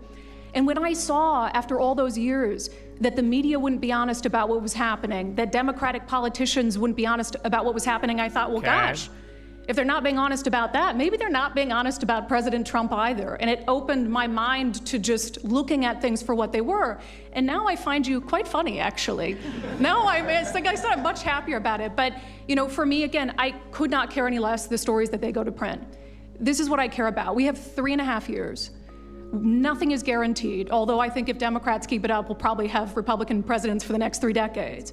But nothing is guaranteed, and so what I want to see over the next 3.5 years is a full court press to dismantle Antifa once and for all in a meaningful way. I know, Andy, we talked before this about some ideas. That's really what we want to. I don't care what the media says. I don't care what Democrats say. They will never wake up to this fact. So we want the federal government to take as many of these cases as possible, look at the interstate travel between Portland and Seattle when it comes to these people who are committing violent acts, and hopefully in 3.5 years, they will be a shell of their former selves. Very close to done, and it's You Antifa and only many others, have unfortunately. There are 1 minute. A couple that we're going Make your to. earnings plays if I you think want to we've play got it earnings, pretty well aka covered, but there Pepsi. are many others, but very luck. specifically today it's Antifa, and it's really bad, and we're going to get it cleaned up. Andy, do you have something? Thank you very much. I'm glad you no longer have TDS. I feel very good about that. Thank you. Thank you, Mr. President and members of the cabinet. I have a lot of gratitude, and a little bit about my background. I'm born in Portland, Oregon, from there. And I don't growing know up, about the delay. It's always been left-wing, very progressive. The delay is and programmed I liked to be it. random, It had cafes so that nobody and can artists track it and with an those algo. who lived a bohemian lifestyle. You probably And in noticed. 2016, Sometimes I it's was faster, a sometimes graduate it's student slower. at Portland State studying political Tomorrow's science. lag will I was be an editor different at than the day student before. paper there, a very progressive paper. Good luck. And I was assigned to cover the election night demonstrations. Well, 10 the seconds. elections Wrap it up, baby. Night protests turned to That's it. riot, 3 days of violent rioting in Portland, and it was the first time that I saw groups dressed in black with their faces covered. This was 4 years before COVID. Some of them Ding were ding ding waving ding ding ding black ding ding flag ding of ding ding ding ding anarchism, ding ding ding some ding the red ding flag ding of ding ding ding Marxism. ding. And within seconds, they would grab it one street to another, to another, to another. And the next day, I would read the Not legacy bad, bro. media, You which closed I still into read the at that high. time and looked forward to. That's it. I harvested And a I little looked up at to the those end, journalists, but and I was really shocked. yeah, Chad, that's the day we could hear this for a little. I made a lot of shit free today, so we got to take some profits. A lot of what we're holding. I whiffed on the one by moving it too early, but did I fuck up? Let's see. I did. I sold it early in the morning. I didn't take too big of a loss. I didn't go that big, but I put it to something more productive, I think, but I don't do that too often. So either way, I hope you use today as a harvest day. We'll see if we ride or harvest tomorrow. Maybe you get to plant, but your long-term, baby, that's a whole different farm, brother. Did Tem have earnings? Is that why this thing was ramping up today? And then again, earnings season is going to be exciting. But I love you, Chad. And God bless you. I hope you had a good day, a good week, good month, good everything. And if not, you're going to make it a good one, bro. That's what I'm on. I don't know if they feel me, bro. So, yeah, GG's, and here's your back to Trump. But, yeah, if you got to get going, do it. I'm going to start getting ready for the gym. We are not going to have a watch list tonight. So you are all fully prepared, I think, already. Because yesterday's video is crucial, and you should go watch it. Because I think it'll help you. And, again, we've been doing a lot. There's been a lot of good things. So I hope you actually take advantage and use it wisely. And you have the opportunity to do so. But just like the 5-10 minute once a month videos, even these little trading lessons, bro, it's very easy to fall behind. I talk a lot, so just little by little, and use your time wisely, and trust me, it's gonna pay, baby. So get a long term. And what a great day. Didn't I tell you 7 hours ago it was gonna be a good day? Chad, hear me out. Ever since you have proclaimed it every morning, has it not been a good day? Just tell me I'm wrong. I don't think I am. I'm just at least not mine. Let me put up. Nope, that looks about right. Yep. Nope, yeah. Yeah. So, that being said, brothers, be safe. Be easy. God bless you. I'll play this and then, yeah, we're going to leave, baby. We'll see. Through the streets of downtown and yeah, that's Andy. That's beaten. How'd they beat out. you? Show us. The person who was trying to choke me out held me so tightly that I had the blood, the vessels in my eyes burst. So one of the symptoms were my eyes were completely red after that, and I was hospitalized. So thank you so much for acknowledging Antifa and for directing your administration to treat them as domestic terrorists. It's going to be really challenging because how they organize is that they are decentralized, autonomous, and they operate on deception. And we're still to this day told that they don't exist, that it's a figment of our imagination. I think the DOJ could look at federal conspiracy charges. The state of California and San Diego County last year broke up an Antifa cell in San Diego. And I think maybe perhaps the State Department should designate Antifa, its international arm, as a foreign terrorist organization, FTO. So thank you so much for this invitation, Mr. President. Thank you very much, Andy. Great. That's a rough time you had, huh? So the chokeout was almost the end, you felt? Yeah, that was my only near-death experience in my life, and I'm quite shaken when I think about it now. It really feels unbelievable to me that on the streets of America that this type of violence against citizens could become so routine and accepted and cheered on by people. Although, in the immediate aftermath of Mr. Kirk's assassination, we saw again that type of depravity play out on quite large swaths of the left. So there's a deep sickness that's in this country right now, and it pains me a lot to acknowledge it. Yeah, the amazing thing is you look at Portland, and you see fires all over the place. You see fights and, just violence. It's just so crazy. And then you talk to the governor, and she acts like everything is totally normal. There's nothing wrong. It's almost like, are you waking up from a dream or something? You see it on your network. You see it all over the place. And it's so bad. It's so crazy. It's like the movies you see for the kids, I guess not only the kids, adults also, where you have these bombed out cities and these bombed out people. It's like worse than that. I don't think they could make a movie as bad. And then the governor will get up and say, I don't know why they're coming here. It's such a wonderful place. And the amazing thing is the people want us to be there. The people, when they get the real people that live there, many of them have left. I don't know if it's earnings. Remember, they had a biotech, it's like some catheter thing. Yeah, that was recently. They've had 60, 70 murders over a short period of time. Murders, people that got shot. They've had hundreds of people shot. And then a guy like Pritzker, or this low IQ mayor, gets up. I mean, he got up. They just got another 5% patent. approval rating. And the people are all Oh, wait, against no, them. that They was want September people to 30th. come. Hold on. Beautiful black women That was are the wearing driver a on the first MAGA pop. hat last night on television. Beautiful people. VTAC is still going 50% after hours. We don't care hours. who comes, just stop the crime. They don't care, frankly, they don't care if it's National Guard, military. Send in anybody you want, stop the crime. And they're afraid to go out. They can't even go out. And then a guy like Pritzker, think of that. 50, 60, 70 people over a short period of time murdered, actually murdered.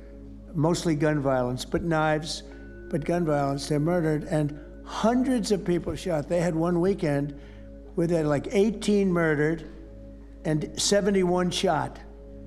But they said, you know what their excuse is? Yeah, but it was a long weekend. In other words, it was a long weekend, so that was okay.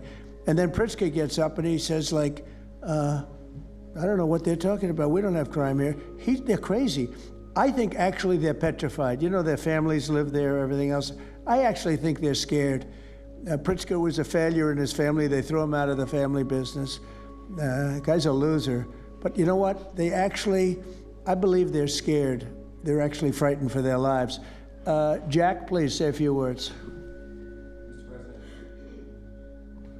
Mr. President, thank you so much for having us here today and holding this roundtable. Antifa is real. Antifa has been around in various iterations for almost 100 years in some instances, going back to the Weimar Republic in Germany. And it's now been just under 1 month since we saw a far leftist murder Charlie Kirk, and we saw thousands upon thousands of people, other far leftists and people in positions of authority, people like nurses and pilots and doctors and HR departments, celebrating the death and the murder of Charlie Kirk. This sickness that's out there is absolutely real. And Mr. President, thank you for mentioning the fact that one of the bullet casings read, "Hey fascist, catch" on it. One of the other bullet casings right next to that had Bella Ciao written on it. Now, Bella Ciao is a song that is known in Antifa circles as the international anthem of Antifa. And all of us around this room that have studied Antifa, we're very familiar with these symbols. And Mr. President, I think the situation is getting worse. When you look at people like Luigi Maggioni, in his 20s, Thomas Matthew Crooks, of course, who took a shot at you, sir, the ICE shooter in Dallas, and now this Tyler Robinson, we're starting to see a pattern of more and more murderous violence. And this same violence is not just random. It is targeted assassinations, which are getting worse. And every single one of us in this room that goes out there, and obviously you as well, sir, and all the staff, we are now under that threat every single day. And working there at Turning Point USA, and I've spent just about the last month out there in Phoenix with Erica, with the family, with the team. And I will tell you this, Mr. President, even though going through something like that, which is an absolute nightmare, and people say, you know, what was it like to speak in front of all those people? It was horrible. Every second of it was horrible. But we're not going to quit. And Turning Point USA is continuing the tour that Charlie was on. We had 6,000 people when we went back to Utah. We had 5,000 people last night in Montana, if you can believe that. We are continuing to organize on campus. We are getting more and more people coming out in the face of this threat, knowing what happened to Charlie. But Mr. President, we need to do something about this, because I fear that the next one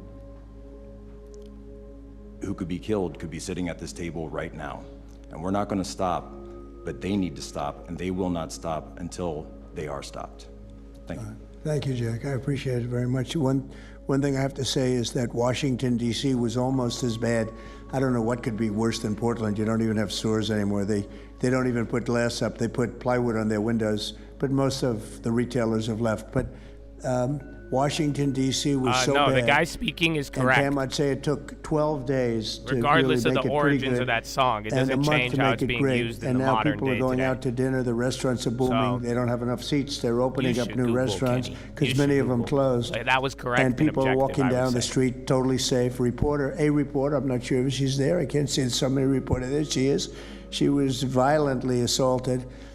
And I don't know, she tends to be somewhat liberal, but she wasn't liberal on this one. I appreciated your honesty, but That won't happen again. It won't happen again. You're lucky you're alive, frankly, with what happened. I know exactly what took place. So Washington, D.C., our capital, we thought we'd start there appropriately, and it's safe, and people are so happy. They're so happy. And now it's a couple of months. I went to dinner there. I felt totally safe. I gave a press conference right in the middle of the street, which I don't think Secret Service was thrilled about. But, I'll tell you what, I wouldn't have wanted to do it 6 months ago. It's incredible what happened. Now we're in Memphis. As you know, we're having a great impact in Memphis. It's been only a week, but it's, Cash, I hear it's been amazing what's happening there, just very early. But you take a look at D.C. and you take a look at some of the other. We've had a big impact. What we haven't said, because Pritzker said, well, crime is going down in Chicago. Well, 5 months ago, Cash went to Chicago with a lot of FBI agents just to prepare it, so that we went in with, I guess you could call it a surge, call it whatever you want, but would be even more effective. And we're going to be doing that, and very, very strongly doing that, because Chicago is a very unsafe city. It's a great city. The head of the Union Pacific Railroad said, sir, please save Chicago. It's a great city. It can be saved. Other cities are gone. I mean, they're lost. They can get better, but they're just really, they've been so decimated.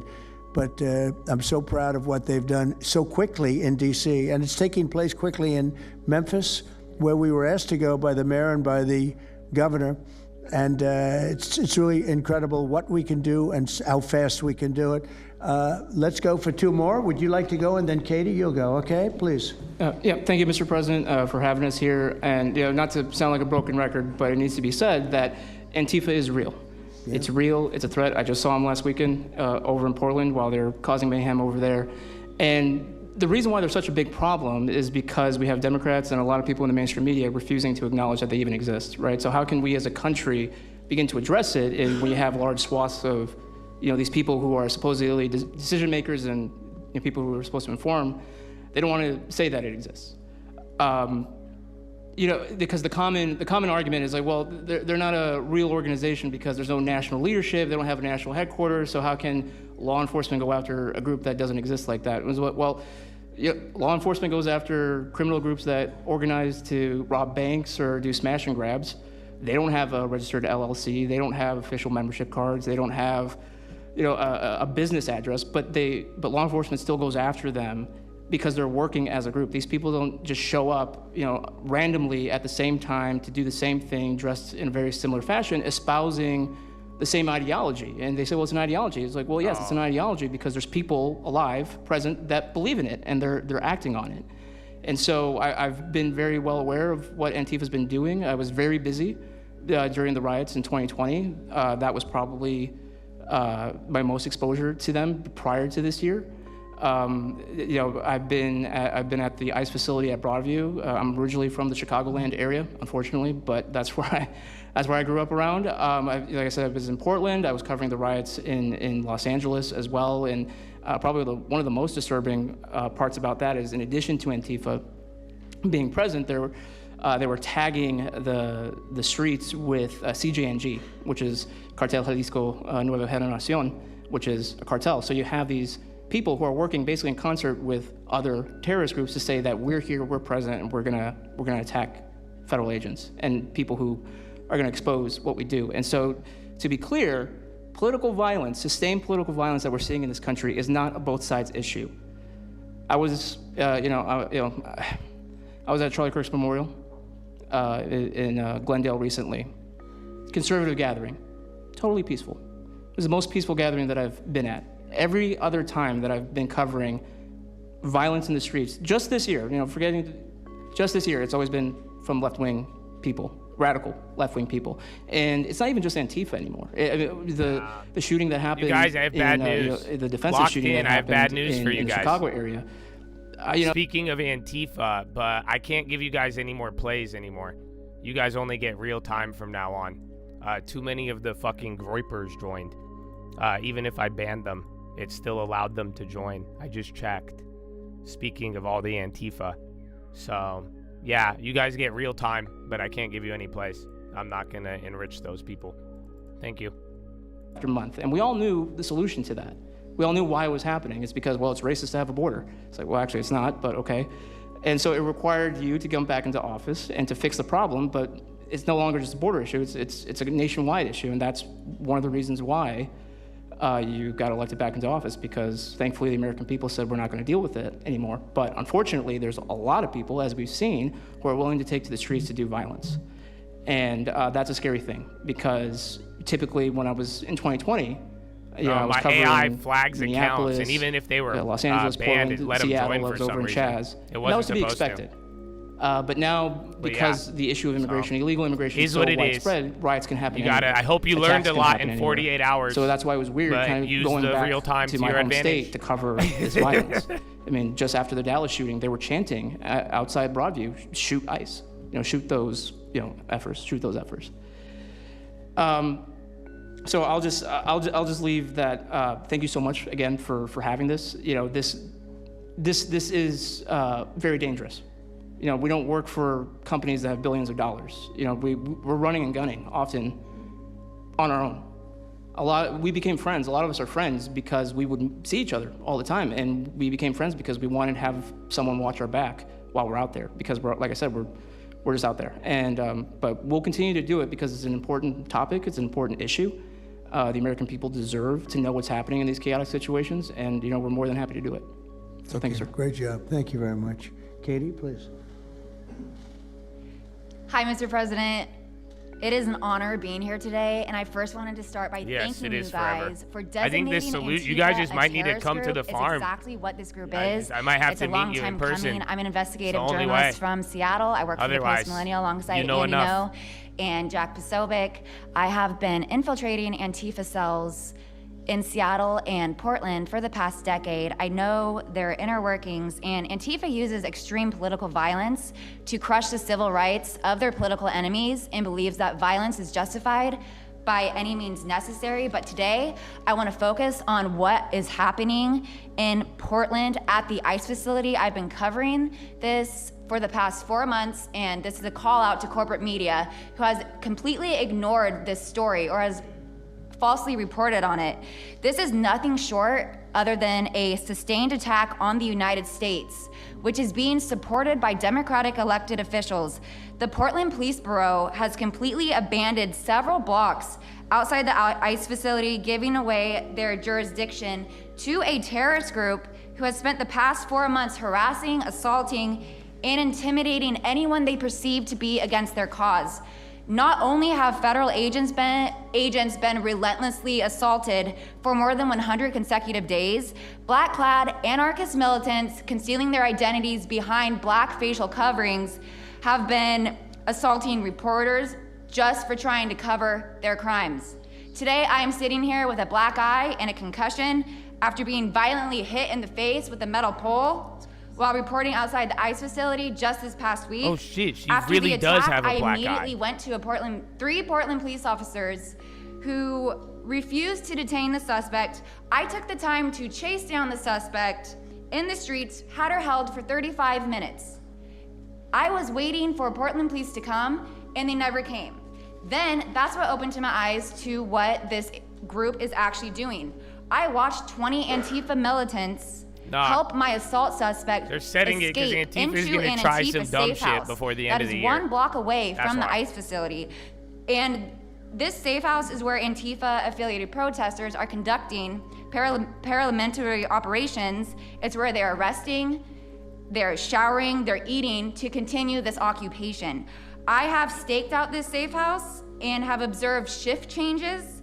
This group is highly organized. It is being funded through mutual aid groups, and they have no plans of stopping. Residents living across the ICE facility have been held hostage by Antifa. They're begging for federal intervention. The city refuses to help, and they want you, President Trump, to come in and restore law and order.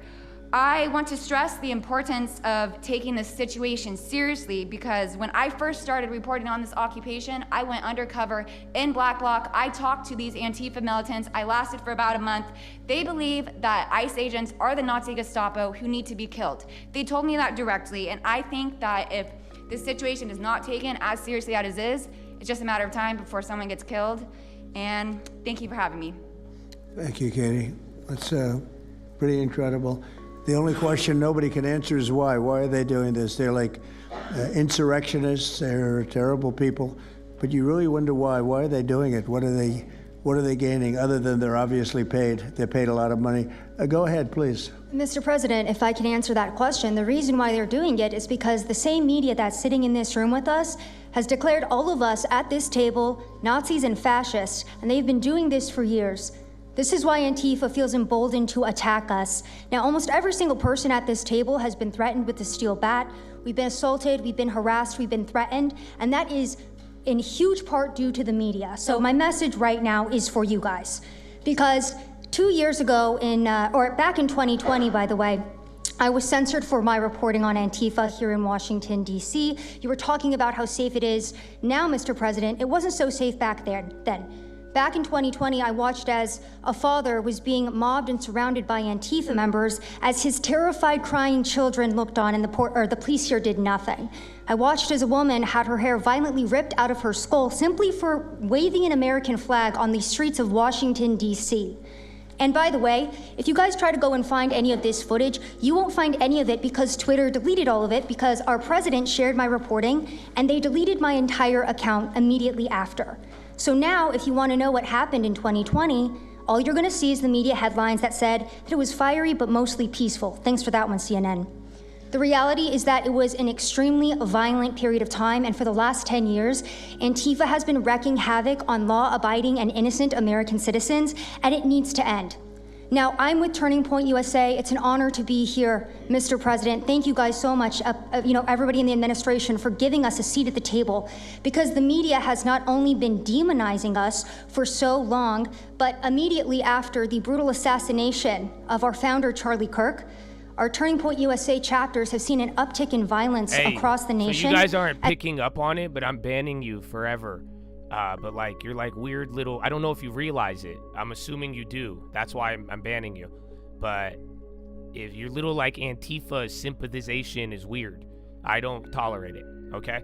So I love you all and do what you want to. You may have genuine doubts, but if you're gonna publicly support this idea that I'm telling you, I have way too much information and I've showed you a lot of stuff and I'm not gonna tolerate this. You guys, it's terrorism and it's scary. So please, I'm not gonna do it, and that's weird because even the little jokes about it, because I borderline think you're Antifa.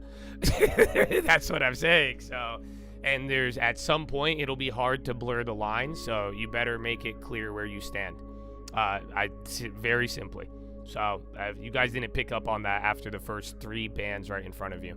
So that has led us to this place. So truly, to the Americans that I speak to on the ground, they feel completely abandoned by their state and local government. So please step in. You have Americans begging for the National Guard. And to the media over here, please report on the truth. Please do your jobs. I'm an American citizen. Everybody at this table simply views ourselves as American citizens who have an iPhone and the will to actually tell the truth. So please take your job seriously and tell the truth to the American people. And thank you for letting me be here on behalf of Charlie to continue his legacy of cleaning up the country. Thank you, Mr. President. Thank you very much. You said, how do you know who's who, and then retracted it. There you go. I'm mad. I got beat up so many times, Mr. President. My friends have gotten beaten up. Judge a fruit by its tree. It's so obvious, dude. I've been doing it for so long. Ignored for so long, for almost 10 years. With money we've been getting on assaulted the world on the streets. stage. I have watched children cry as their parents have been attacked on the streets. That should not be happening at our nation's capital. So please, again, the DOJ, please utilize the full force and go after each and every single one of these people. Fantastic. Thank you very much. Great job. Impassioned. That's important because you should feel like that. Please, go ahead. Mr. President, thank you for having us here and bringing together this panel of brave journalists, everybody on this side of the room. And no one can speak to the violence better than these people here. So I think we know that this is not just a story about violence and chaos, as you alluded to, Mr. President. This is a money story. And at the Government Accountability Institute, my colleague and I, Peter Schweitzer and our team, we followed the money, and we followed it to the top of what we call the protest industrial complex, Riot Inc. And we found a network of NGOs. It's not just the Soros network, the Open Society network, it's other funding networks, the Arabella funding network, the Tides funding network, Neville Roy Singham and his network, Foreign Cash. And it's also big left-wing funders. Some of them are not citizens of this country. Mr. Hans-Jörg Wyss of Switzerland.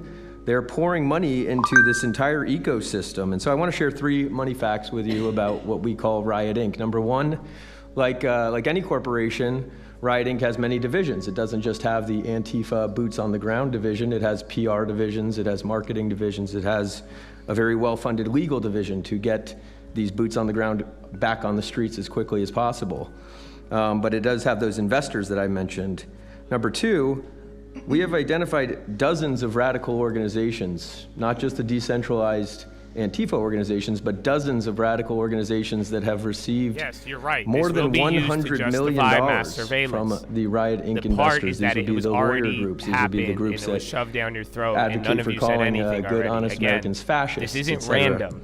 This all and connects then 3, to the I think last the most 4 shocking years. thing is that we have found that more than $100 million in U.S. taxpayer funding has very flowed into these funding networks. Doesn't mean you're bad. Including at least $4 million to these very groups themselves, not just Antifa types, but there was an event in Atlanta called Stop Cop City. Over 60 rioters were charged with domestic terrorism.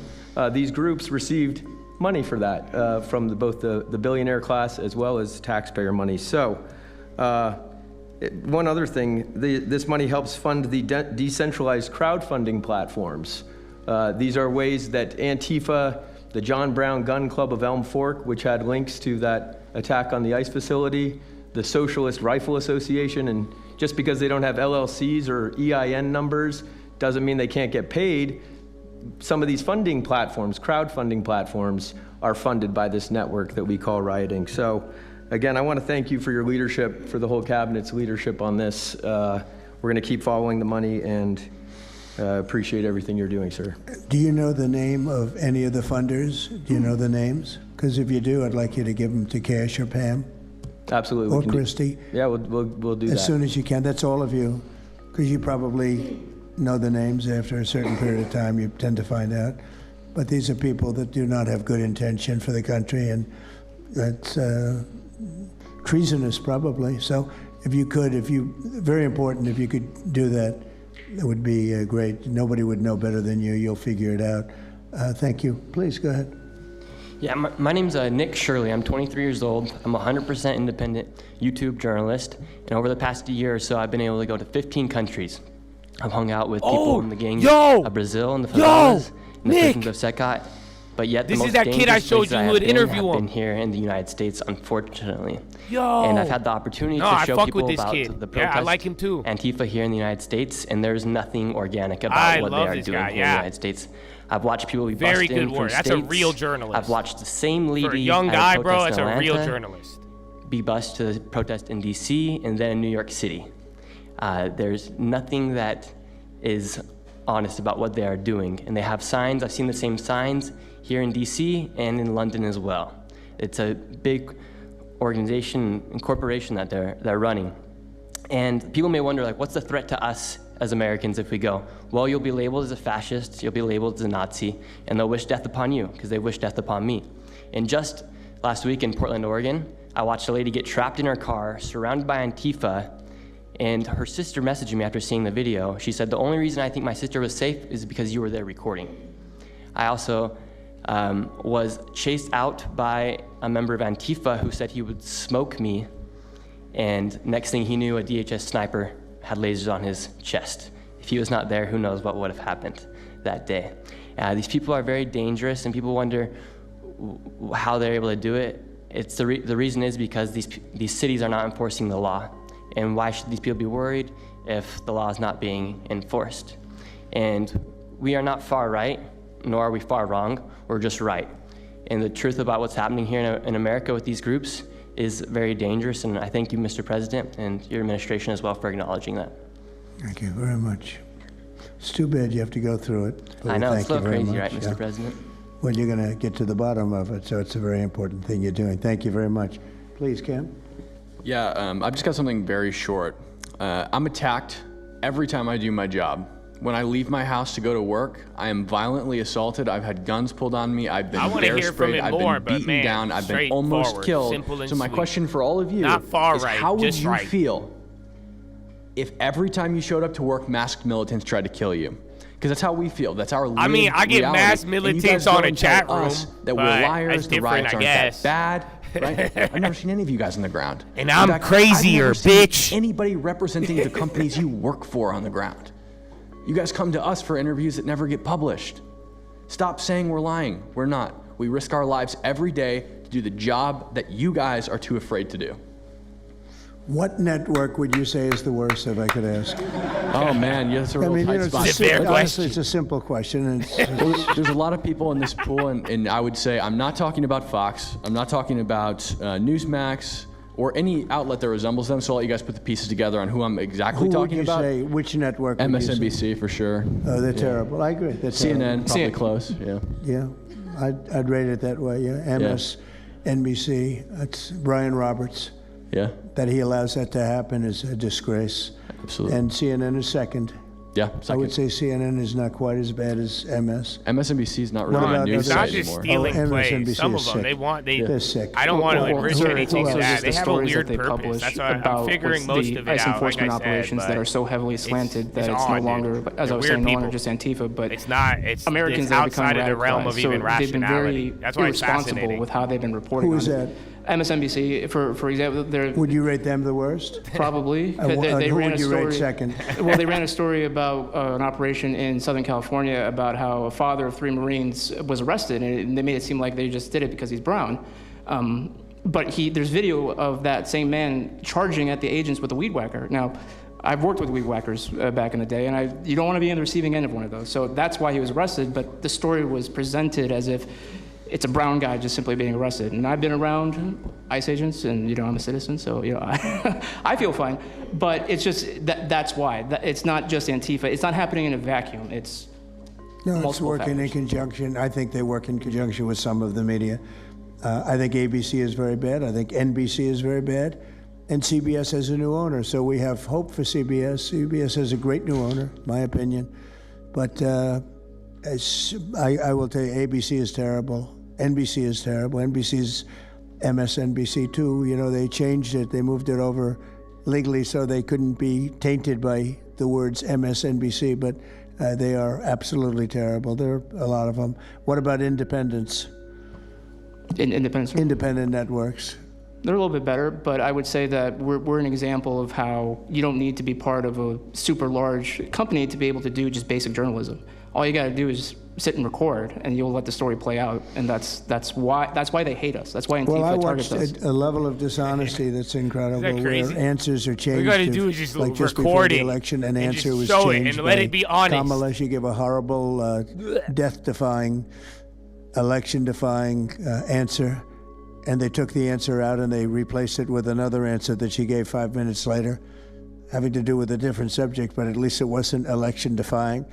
No, the level of dishonesty with the media is incredible, whether it's on Antifa or many of the other groups. You're talking about Antifa, and I know that's close to your heart because that's the one that's most affecting you, but there are others that are as bad or almost as bad as Antifa, having to do with different people, different sections of the world, but it's terrible. We're not going to let it go on in this country. We're not going to let it go on. And a big problem is not all of them, but some of the networks out there. And you do wonder why. You really do. Okay, please. All right, I got to go, ahead, guys. Yeah. Mr. President, thank you again. Thank you.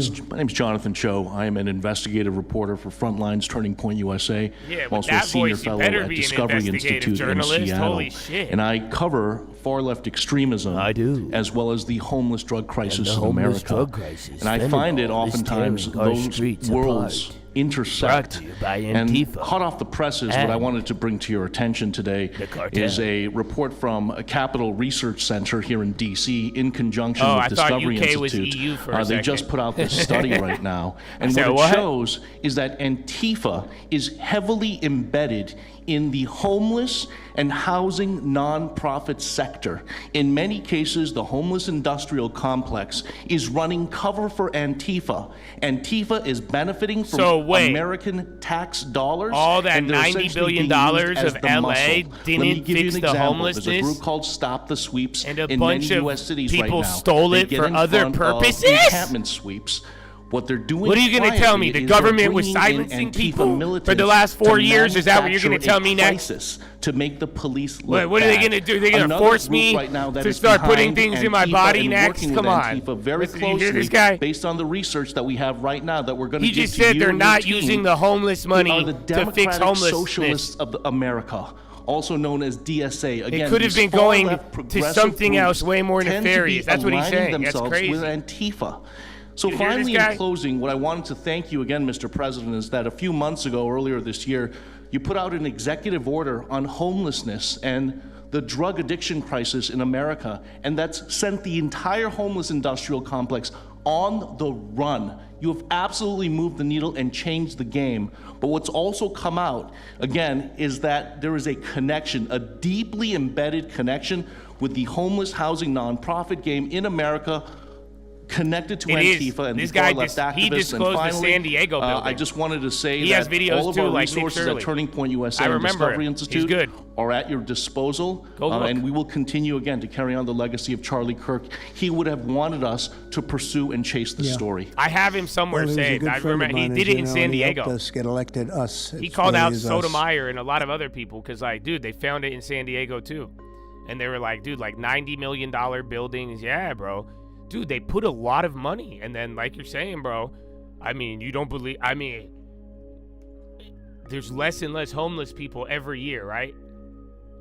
Because they put more and more money every year, and then the amount of homeless people drops, right? Yeah. Very dishonest what's going on there. I think the press is a big factor. I'm getting locked in too much, man. Mr. President, thank you so much for having us all here to bring attention to this matter.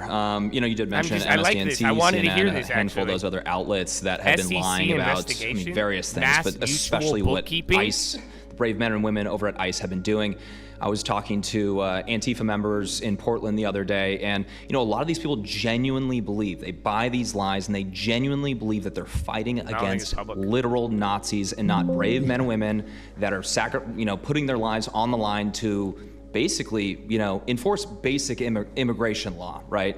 That everyone seemed to agree with up until maybe a few years ago, a handful of years ago. So once again, thank you so much for having me. My name is James Klug. While my primary job is traveling around the country, having conversations with Americans about various political topics. Let them find whatever, they're going to fuck your freedom up regardless. I have had stop a lot of joining and being a part of this dumb shit over the last 5 years. And like I'm saying, I'm going to ban y'all with your dumb sympathization of it. Many conservatives get your money and why. Can we go back to the Little Wayne days? Voices heard and maybe bring friends. Can we just go back to, like, it's terrible. I don't even agree with it, but can we just go back to, like, fuck bitches, get money? Can you guys just get motivated by that or something? Because we could deal with that better, but then that turned into the Diddy shit, and then the Diddy shirt turned into this shit, and you know what I'm saying? But, like, at the end of the day, that's why you just need to prevent it, and I think just focus on some other shit, you guys. And I hope you could guide your friends and in the world and culture just away from this shit, man. You know what I'm saying? Like, I don't even think fuck bitches to get money is the best option. I think there's way better options. We just didn't know better. But at the end of the day, like, let's just play video games that in a different way. But then now all of them make the video games, so it's kind of weird. But, when does Battlefield come out? Anyways, but I love you, Chad. I gotta go. I'm gonna finish watching this on the go, but I can't take you with me, so I'm sorry. No Watchlist tonight, but tomorrow, baby. Let's close out the week. Friday, Junior. You know that? Pat? We have so much in store. God is with you, man. Shout out to Long Term. And may you all be blessed. And I pray, I look forward to the stumbling. You know that? I really do. Isn't that funny? Have you ever heard anybody say that? Because we walk a narrow road, and I hope you keep it you stay away from the wayside. But I look forward to the stumbling, brother. I really do. I think some of y'all, man, are going to stumble into greatness, and I look forward to it. Because that's always a dope thing to witness. It's a dope thing to see, and I hope you do good with it. And I hope when you encounter the power, you recognize it and say, holy shit, literally. It's not even shit, you say holy light, and then you go and be like, wow, and use it and secure it, baby. And I hope you change the world as you are intended to do so. And I look forward to seeing the prideful stumble as well. I know you're not supposed to say that out loud, but it says it a lot in the Bible. So at the end of the day, that's not me who gets to decide. That's why. So there you have it. And that's why I'm saying be wise. And I look forward to being aware that I could stumble so I could prepare for it now. So Chattadonia, finger to the sky, to God be the glory, and through the grace of God alone. Amen. Amen, Chattadonia. Oh, yeah, stumble that long term, too. Tell me that's not stumbling. Tell me you ain't going to be like, oh, you're going to be like those videos where they pretend to stumble, you know? You're like, oh, $200 a month.